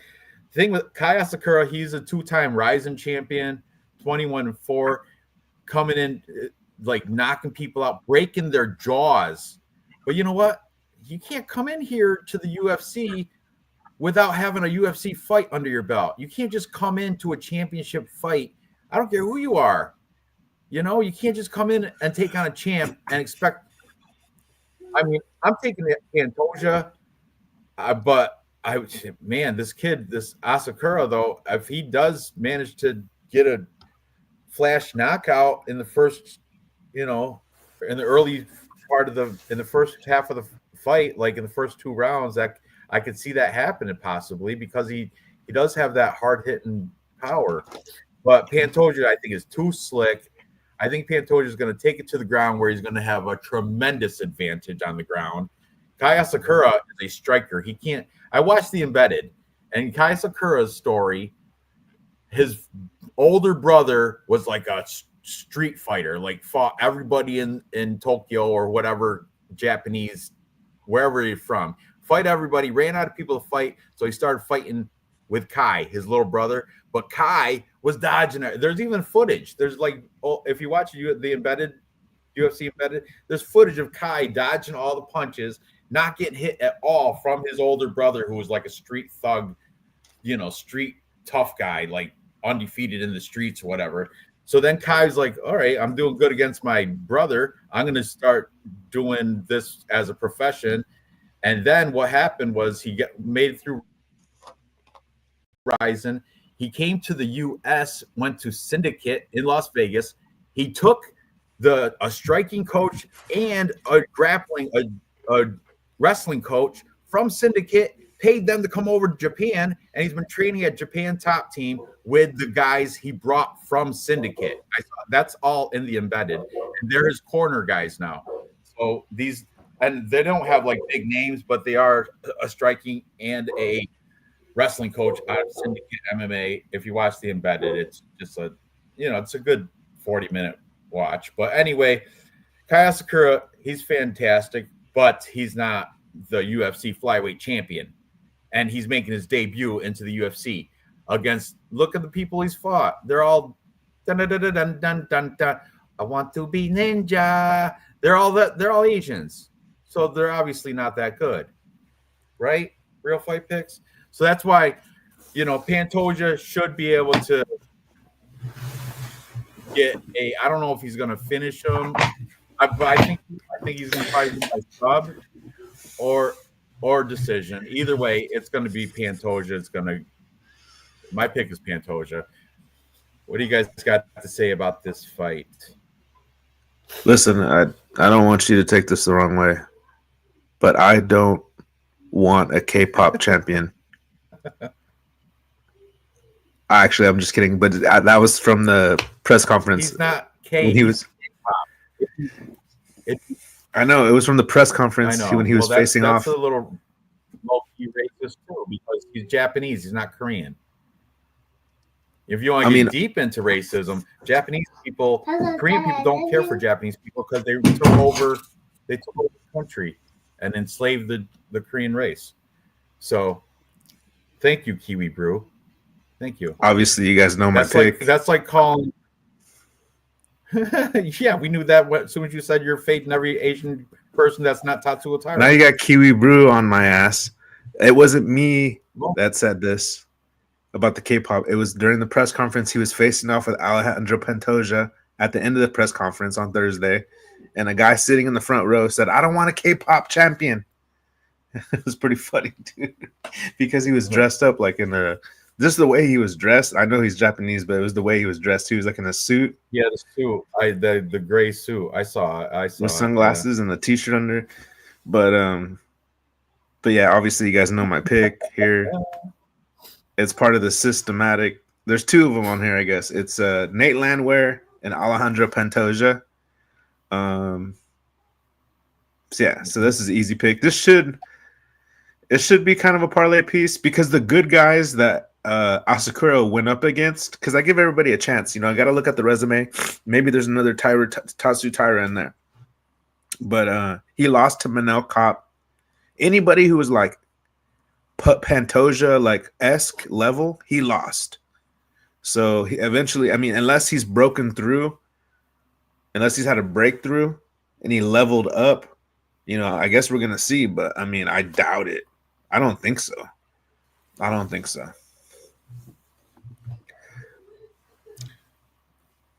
It'd be kind of cool, to be honest with you. Yeah, I'm on. But could you imagine if he came to be the champion? Like, that would be a great story. But I don't really think stuff like that, like, it just doesn't happen like that. Oh, it would shock the world. Hell yeah, it would. I'm looking at his losses right now. He lost to Hiromasa Ogikubo by unanimous decision in 2021. Kyoji Horiguchi, isn't he like a PFL or a Bellator fighter now? He lost to him by knockout, round 1. I'm talking about Asakura, obviously. Yeah. And you're right. There you go. Yeah, Manel Kopp beat him in 2019 by knockout as well. But you can't say, Alexander Pantoja is not undefeated. He's got 5 losses as well. So we got to critique his losses too, because one of them's what, Jussier Formiga. We just did, and it's only fair, right? Yeah, just wear it. You want me to wear this? Thank you. Turn your mask on. Okay. My shit's slow, but Yeah, look like okay. an Here we owl. 1, 2, 3. Okay. That's Askarov. The last loss that Pantoja took was against Askarov in 2020. And prior to that, he lost to Davidson Figueiredo in 2019. Both of those by decision. Dustin Ortiz by unanimous decision. Oh, that's a cute mask. Real Fight Picks. That's a beautiful mask. Is that an owl mask? Yeah, my kid. She just came in. She actually told me to put it on. Thank you, Kiwi Brew. Thank you. Completely appreciate it. So anyway, back to the fights here. Yeah, and Alexandra Pantoja has. Oh, look at he fought. They have a like opponent. Hiromasa Ogikubo beat both of these guys. It was an Ultimate Fighter when he beat Pantoja, and they beat Kai Asakura back like more recently. What? But, yeah. Interesting. Where is that guy at? He's probably 50 now. I don't know. Let's see. This was a while ago. I'm gonna open up the page. Hiromosa. That guy's sitting somewhere talking shit right now. I beat both of these guys. These guys are my light work. Beat both of them. We're gonna. Hey, first of all, Kiwi Brew, Dave, can you thank pull you up, for joining the live stream that got fucking banned. I think we got shit. I think we got. Last week's. Or the week before last. Dude, Kiwi Brew. Was it banned? You fucking came on and fucking rocked it out. I was so fucking impressed with. Yep. Thank you so much for fucking sharing who you are and what the fuck you do. It was pretty fucking amazing. So Kiwi Brew, fucking props to this motherfucker. I don't know if I'm pretty sure the live stream got fucking cut completely. Yeah, it's sad. Absolutely completely. That was 8 hours of work. Like, yeah. I can trim it. And probably post it again. I haven't even checked. I know I got a notification that says we can't monetize. I didn't know. You should really put fucking Kiwi Brew, fucking legend from the Outback. Thank you very much for fucking joining us every fucking week that you do. It was fucking awesome to see an actual chat member fucking join in all the fucking time. Yes, your shit is overheated. Yeah, you're fucking, I guess it's summertime now. Summertime. It's fucking like 120 degrees in fucking Australia. I'm sorry for Kiwi for fucking what you have to deal with these days. But yeah, thank you very much for coming out last week. Fuck. I hope. Yeah, same here, dude. Shout out to you, bro. Kiwi is everything I want to. I thought he was, and he exceeded that too. Oh, dude, he's everything and more. You know what I mean? Everything and more. Fucking the characters we have in this chat. I love Kiwi. I love Kiwi. Hey, good Kiwi, man. You want to fucking come to Canada and fucking hang out in my crib for a fucking couple weeks? Come on down. I got your fucking shit, homie. I'd rather check out his part of the world, to be honest. Well, no. So I invite him to here. He comes here, enjoys this, and then invites me over to there. That's the way it goes. You gotta give some love. I might never come back. Kiwi, you got a homie in Canada. Whenever you want to come by, I got you. And I think we have a few things in common. Cheers. Yeah, man. He brews his own stuff, brews his own whiskey. I'm sorry, we just had to give him a moment. I know. Props to Kiwi. All right, moving on. Who's our pick for the main card? Oh, I picked Pantoja. Yeah, he's pretty, isn't he? I'm just looking. Oh yeah, blocked, ineligible, copyright protected content found. No one can watch your video. This is from last week. I'm looking at it right now. They're trying. That was 8 hours. 8 hours and 27 minutes. But I think I can. I might be able to trim it. I hurt my neck at one. That was the funniest part. The fight was so good. I jumped. I broke my neck during the stream. That was the best part. Oh fuck! But yeah, that was. You guys are still on. That was impressive. Dave just was hanging on by a thread. And then, that was pretty good. I'm gonna trim it up later so we can watch it again. But anyway, let's finish this up. So, what are you guys picking on this main event? I win. I think Dave needs to do his breakdown here. Oh, I got Pantoja all day long. All right. I mean, are you kidding me? A fucking UFC virgin is going to come into and win this fight? I can't do it. I got Pantoja. Yeah, I don't think it either. I got Pantoja. Like to see it happen, but it's not coming. Yeah, he hasn't lost in too long. Now, mind you, having said that, I got Pantoja by decision. I do think it's going to go the whole fucking way because, Kai's going to want to have to fucking respect his fucking shit. So, yeah, Pantoja by decision. It's a plus 333. I kind of like it. Hey, so I If you like mean, my sub plus 162, but definitely money line minus 275. I think this should probably make our parlay. Even though oh, what? I hate fucking putting main events in parlays, but I think this one might do it. I want to see how Pantoja handles his size. This kid, this Asakura guy, he's a bantamweight champion.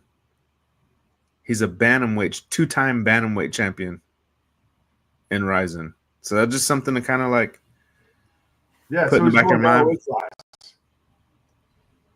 That's true. It might not be good for him. It might be bad for him. There's no way he's going to go 5 rounds. It'd be crazy if that happened. I still got to take Pantoja, though. I think it's free money, to be honest with you. Dude, okay.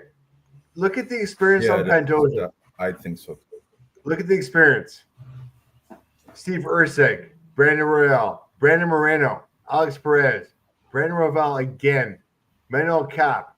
He lost to Askar Askarov, who's undefeated. He fucking owned Matt Schnell, which is what he should have done. He lost to Figueroa. Figueroa had one fucking loss at the time. I mean, he hasn't fucking lost. Okay, Ortiz. Okay, I'm going back to 2018. We're going way too far back right now.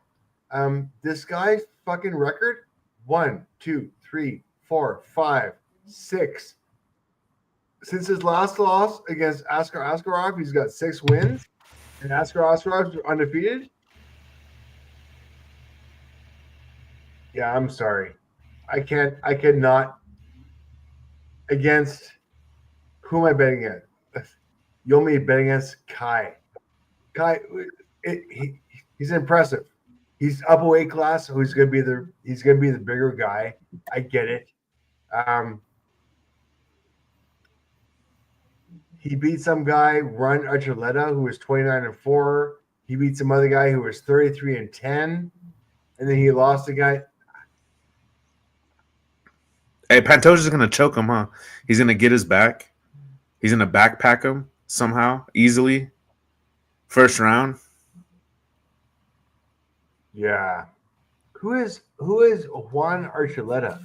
You know, it'd be a better fight. They should have put Steve Ursig versus this guy. Okay. Oh, okay. Let's go back. Juan Archuleta, who's got his last 3 fights or losses, right? Yeah. Share screen, Ranj. Look at Dave wants to be sure What? because he never does main events. Oh, I'm sorry. Come on, Holmes. Let's check, bro. You got it, right? Oh, that's me or you? That's my shit, right? That's yours. Yeah, that's Go to mine. me. My bad. Do you have some? You don't have anything up? You got to put something up, Dave, for me to share. What the fuck? Seriously? Yeah, watch. But I see your watch me point. Finish my big. Like that was the start of a 3-fight losing bad. streak. That Juan Archuleta guy. So he's kind of becoming a can, that Juan, even though he has a pretty decent record. Sorry. He's 37 years old though, Oh, which doesn't. I love that picture. I'm sorry. I need that. Apologize. I need that one Hang on for later. Okay, so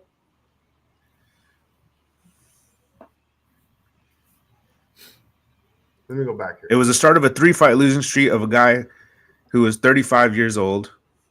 Yeah, so Kai has beat Juan Archuleta, who has got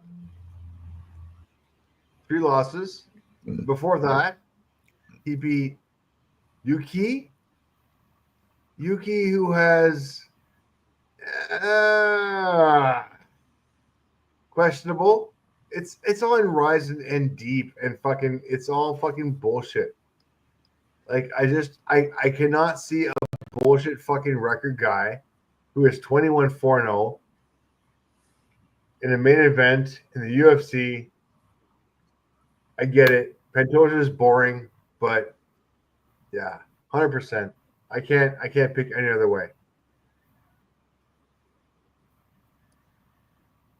All right. Even though he's Now down let's to come weight up. class, he's down to everything. I get it, but no, I can't do it. All right. Quality's Let's come there. up with our three-leg parlay for the show, and then we're gonna maybe do a Asian parlay or Black Lives Matter parlay. We'll do some other niche parlays, but first let's do our plus money parlay for the show that we all agree upon. Okay. So we don't agree upon much until the main. Let's see. I'll start from the beginning. All right, Dave's picking Lucas Bresky for some stupid reason, but we don't want chalk anyway, so that's fine. We're all on Chase Hooper. That's chalk. Lou's picking Max Griffin. We're on Kiesa. Okay. Dave's picking pick. Josh Van. Me and Lou are both on Cody Durden. Yep. Lou and Dave have a T-shirt bet. Dave's going Chris Weidman. Lou's taking Eric Anders. The youth. Okay, now Youth. I guess I'm solely on Randy Brown, where those two are on Brian Battle, but I don't blame you for that. I'm not confident in Randy Brown, but that is my pick. Then I'm solely on Aljamain Sterling. You guys are both No. on I'm on Aljamain. Dave didn't. I'm on Aljamain in the Tapology and everything. Yeah. I got faith in Aljamain. He was the champion at bantamweight. He could give this guy his first zero. I think he will too. Then we're all on Vicente Luque at plus 130. Now that makes it. They'll make our parlay. We're all on Dominic Reyes. He's minus 380. It's a little chalky, so we'll see. I have a T-shirt bet with Lou. He's taking Nate Landwehr. I'm taking Doo-Ho Choi for my proud to be Korean bet. Let's do this. And then we're all on Bryce Mitchell, but he's minus 800, so throw that away. Can't do that one. We're all on Cyril Gahn, minus 375. Clarksville, baby. Possibly we might have to play that. Lou is taking Ian Cuck Gary, and we don't play the champion, the main event in our parlay, but we're all on Pantoja anyway. So let's see. It looks like it's going to be Cyril Gahn, Vicente Luque, and Dominic Reyes. Because, that's everything else. We're either not in agreement or it's too chalky. And Dominic Reyes and Cyril Gahn are chalky by themselves too. So let's see what that pays out, Dave. What is that on plus your 269? What did we say? It was It's kind of crazy though, right? That we're not I would say dating. That we're not playing Pantoja though, right? Isn't it? I'll throw him I'm in not there, trying- but Dave's the one that Dave doesn't do main events in the parlay. In this one, Dominic Reyes minus 400. Ranch. Oh, you will this one? Exceptions to the rules. In this one, I will. Okay. All right, good. We'll take out the Dominic Reyes bet or the Cyril Gahn. Which one you want to take out? We got to take out Cyril Gahn or Dominic Reyes. Take out one of those. A draft of win out to Reyes. knock out Dominic Reyes. Reyes is minus Take 400. out Reyes. Yeah. All right. Take out him. So we got Gahn, Pantoja, and Luque. I got plus 304 on DraftKings Same. Sportsbook. Same. I got plus 303. And You could probably add. okay, place bet. All right, now view bet. View my bets. And then we can make let's do a all Black Lives Matter parlay, and then an all yellow Asian parlay, Asian Express parlay. We can do that one. That one I'm excited about. Asian Express. What the heck? That's what I use. That's my girl getter at the bar. I used it 2 nights ago. Oh, you want to ride the Asian Express? Get in line, baby. Get in line. I got your ticket. Choo choo.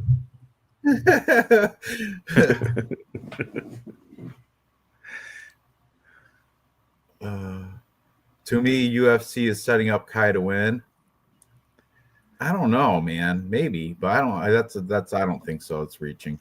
Wish my daughter, y'all, see is coming 8 hours training day into her 2.5 Dan black belt. Good luck. Good luck. Wish I was in Australia.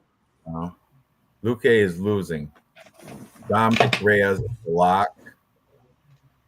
I want to be ninja.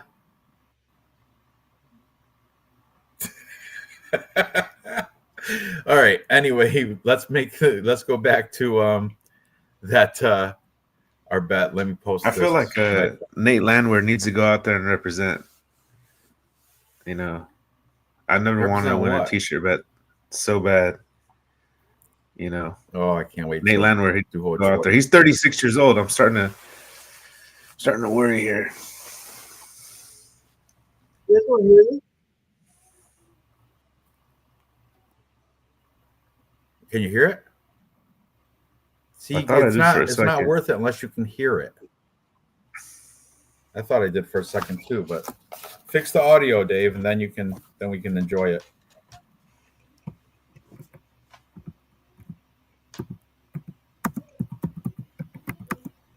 Fuck it. I guess, you know what I mean? You might as well take Pantoja. That's an extra $30-something. It's kind of a lot of money.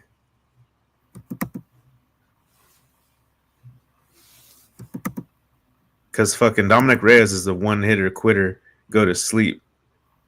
Anybody could hit that dude. It don't really matter who it is. All right. Here's our plus money parlay. Plus money parlay. 3 picks. We got Cyril Gane, Pantoja, and Luque at plus 304. Now I'm gonna make a all Asian parlay on here. And then we're going to do a Black Lives Matter parlay. And then, unless you guys want to do any niche parlays, we'll be good. Okay. Oh, you can do All American Wrestling parlay with Cody Durden and Chris Weidman.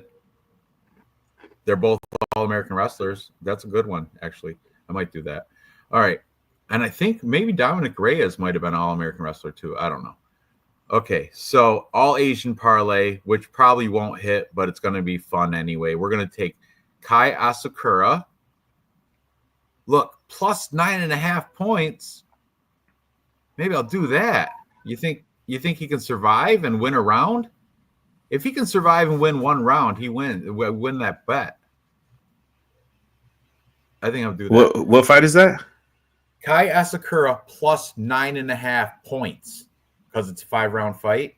So if he wins one round and lasts to a decision, I win the bet. And that's plus 105 on that, plus 9.5. I feel like Pantoja finishes it though, you know? Well, maybe. I think as well, but I've got to make this Asian parlay, so I'm going to do it plus points on that. Oh, there you go. Yeah, that's a good idea. Do Ho Choi plus 3.5. That he'll make the parlay with that. Who else is Asian in here? Shavkat and Josh Van, minus 170. And that should do it. Yeah. I want to do like Nate Landwehr, Cody Durden, and Ian Machado Gary, but I don't know what to call that. Those are just 3 random ones that stick out to me. What? I like Ian Gary, Machado Gary. Somebody said that. Somebody Cody Durden. Dave has a Ku Klux Klan bet or something. Ku Klux Klan parlay. For sure, that's Nate. He's from Clarksville, Tennessee. Bryce Mitchell. Bryce Mitchell, Cody Durden, Nate Landwehr. We can do that. We can do a white supremacist bet or something. Okay, I will share my parlay real quick. And you guys can call it the Bible Belt parlay, but you guys want to call it the Ku Klux Klan parlay. All right, here's my parlay: Michael Chiesa, Ku Klux Klan parlay, Chris Weidman, Vincente Luque, and Don Ho Choi. What's your what do you call it? The White RX Pride. There you go. What is the that? RX parlay. I love it.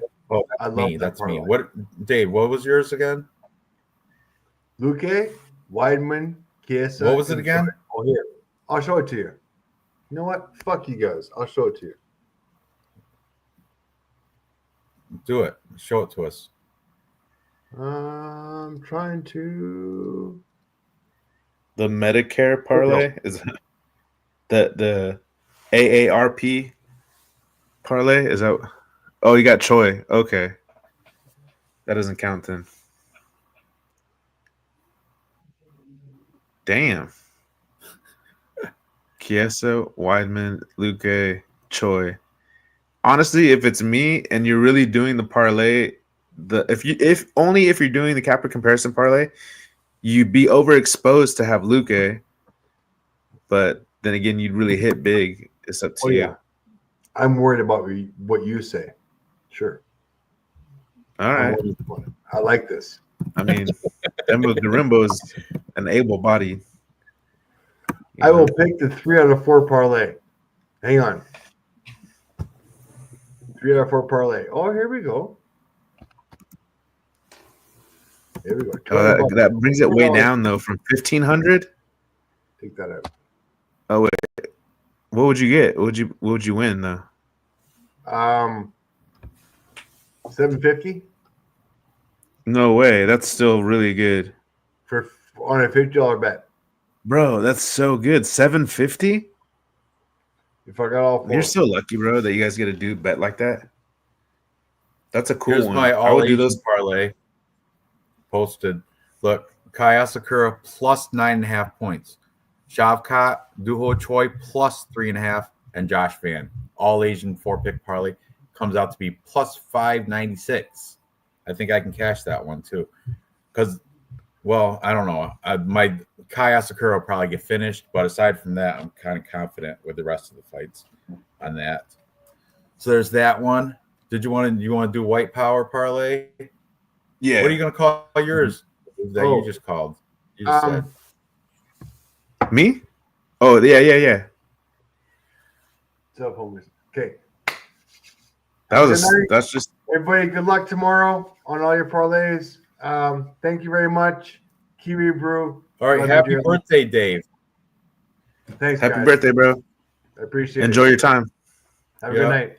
Have fun. Enjoy your sushi and your Sushi. limo. Eat that. That's tomorrow. Yep. After skiing, we got a fucking. Oh, yeah. You're Nuclear enjoy something your tonight. day of skiing with your hot neighbor. Skiing, limo. Happy birthday, Dave. Good for you. Right, homie. I can't afford any of that stuff, so live it up.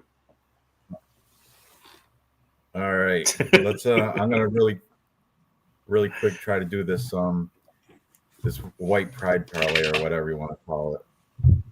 That's a good one. The Aryan Brotherhood.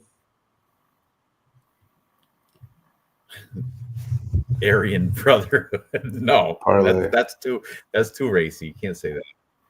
Oh. Okay. We'll name it after I pick it. So it's going to be who do we say? Cody Durden. I'm going to do plus points with him. Who else is in this? Nate Landwehr. right? Minus Yeah, he's from the South. Bryce Mitchell. Then, is he from the I South? know, but he's minus 950. We got to do something. Do you think he's going to win by finish or? Oh shit! I'm gonna do Bryce Mitchell minus 3.5 means he's either got a unanimous decision or win by finish to cash my bet. Wait. Okay. Okay, yeah, that's good. No, that's good. That's great, actually. Ian Gary. What's it take him down to? Plus 9.5. What? Well, what's Bryce Mitchell minus 3.5? What's the odds? Minus 245. That works, Ranch. That's a good one. Yeah. That's smart. And Ian Gary would be plus 9.5 at plus 140. Still getting plus money if he could. But I think he's going to get finished though. But anyway, whatever. Yeah, so it's for the White Pride Who else could be in this white pride one? How about You're gonna put all of the white people in it? No, you can't do all white people because white people are. Who are you gonna pick? Clay Guida or Chase Hooper? They're both white. You know. Well, Clay Guida is like Portuguese. He is Chase Hooper's white weird. for sure. No, I'm just. All right, we can get racy. Let's do. I don't want to put Lucas Bresky. He sucks. I'm not putting him in it. I'll put Michael Chiesa. He's whiter than Max Griffin. Who else we got? Chris Weidman. He can do it. Is he whiter than Enders? Yeah. Yeah, Yes. I'd say so. Brian Battle is whiter than Randy Brown.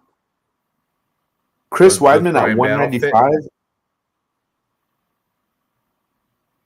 Who do you got against? Brian Battle. He's not white. Or Movsar Evloev, put him in there. Look at all these people. Vincent. Now I went from 4. Now I got 9 picks. If you got I can't do all white guys. I can't do it. That's throwing my money down the toilet. I'm not doing that. Stupid. Well, do ones that are stupid. I'll do just certain ones. Cody Durden plus 3.5. Okay. Durden plus 3.5. I'll put him with Nate Landwehr, money line, minus 130. Bryce Mitchell covering minus 3.5. That's minus 3.5 points. It means he's either got to finish or win unanimous. And then Cuck Ian Gary at plus 9.5 points at plus 140. That's 4 picks. That'll be my white. What are we gonna call it? White Pride parlay or something? We are gonna call plus it 940 anyway. Cuckoo Clan parlay or something. Yeah, that makes it more playful. Yeah. Okay, so here's my bets. This one's plus 940 if this one cashes. Copy. Or you can do the alt-right parlay. Right? All white? No. No, alt-right. Alt-right. No. Alt-right. KK. No. How are we going to do this? I don't want to be too racy and sensitive. Just do white pride parlay. Separate doesn't mean because they are unequal. proud people. But they are very proud. All of those, all the people in the parlay are Bryce Mitchell, Nate the Train, Ian Gary, and Cody Durden are all proud to be white. Right? Yes. White Pride parlay, 4 picks. It's plus 940. It's hard to keep a straight face with that white parlay. If that hits, dude, that would be crazy, man. It will be. It'll be awesome. It'd be nice to somehow get a sweep. I don't even know if that's possible. Okay, and it's not because the Asian parlay would counteract a lot of these, I think. Yeah. Okay. Shavkat. Well, yeah. Yeah, because this is contrary to the Asian parlay with Kai Asakura, Rachmaninoff, Josh Van, Duho Choi, Shavkat. Those 3 are against these guys. So anyway, it doesn't matter. So all right, there's that. We'll do one more. We'll call it the Black Lives Matter BLM parlay, and then we'll call it a show. So there's that one now. Oh, bear with me. Yeah. See, what's your most confident pick on Lou? What's your most confident? My most confident pick on the card is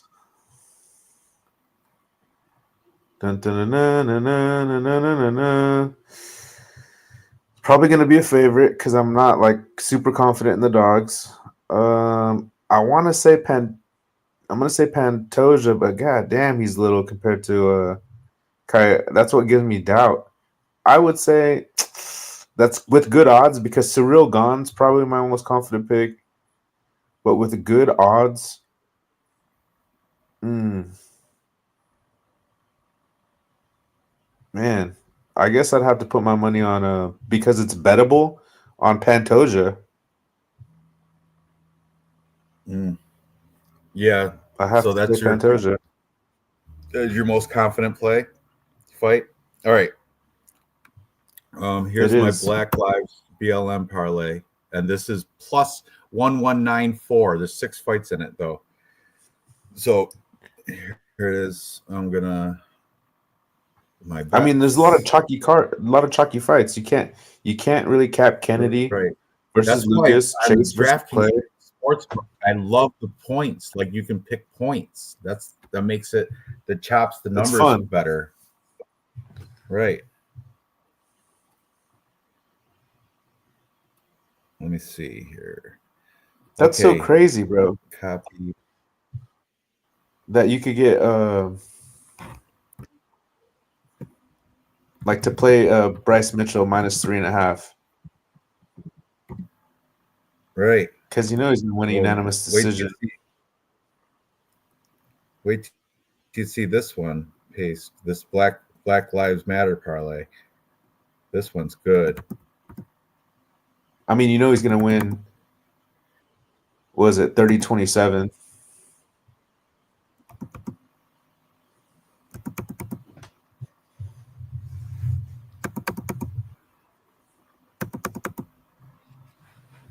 And he'll win 30-27, and he'll probably win on 2 judges' scorecards like that.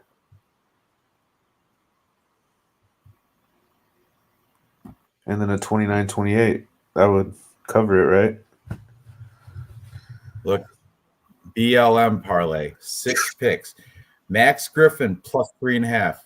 Eric Anders plus 3.5. Randy Brown plus 3.5.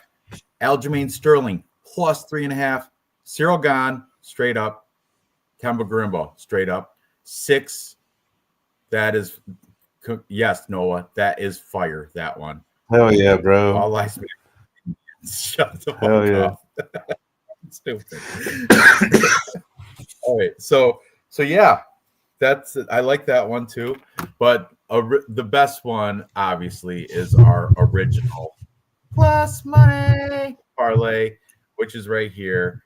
Those are I agree. These are my most. The Vicente Luque, but Cyril Gane and Pantoja, I'm strongly confident on both those, as well as. I mean, I'm pretty confident on Dominic Reyes as well, but whatever. And he's not that too chalky. Anyway, good show, guys. There's only one after tomorrow. There's only one more event till the end of the year, which is a fight night card. I forgot who's headlining it, but I did look at it real quickly. I made a super long parlay with him today, but. Anyway, we have a fight night card left, and then that's it for this year. But we're gonna do at the unranked contender. Yes, we're doing the contender contest.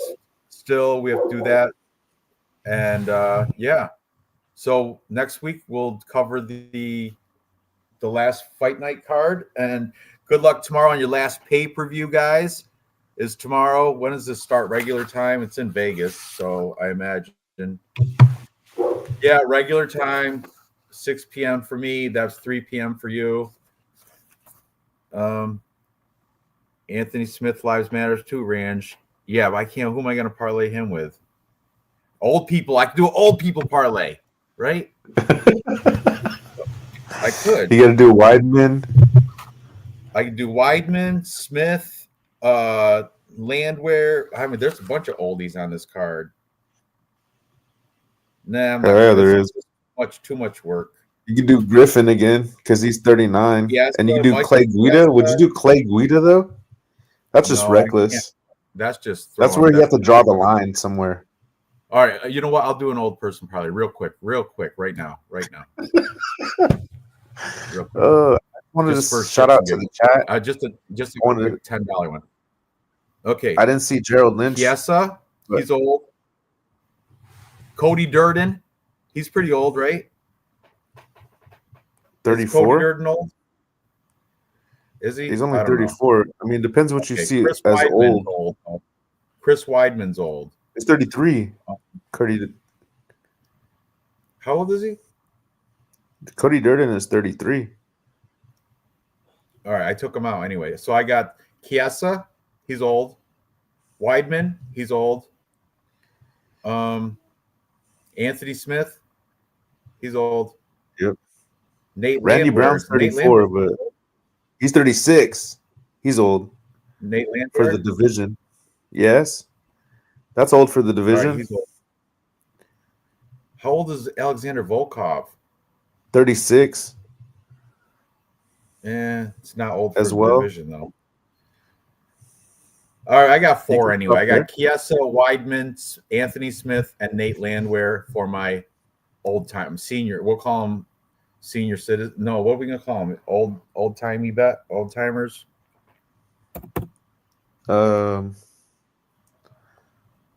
You could do the Cialis parlay, or Cialis.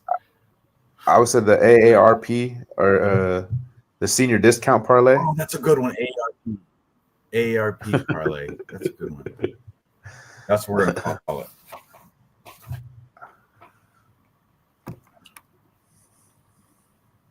Okay. And copy The Medicare parlay, Social Security parlay. Commentator parlay. Oh, it would commentator parlay would be Chiesa. I have to take Landwehr out of there. It'd be Smith, Chiesa. Let me see if I've seen anybody on the panel before. Yeah, whatever. We're doing our. Oh yeah, AARP. Weidman. He does the weigh-in show.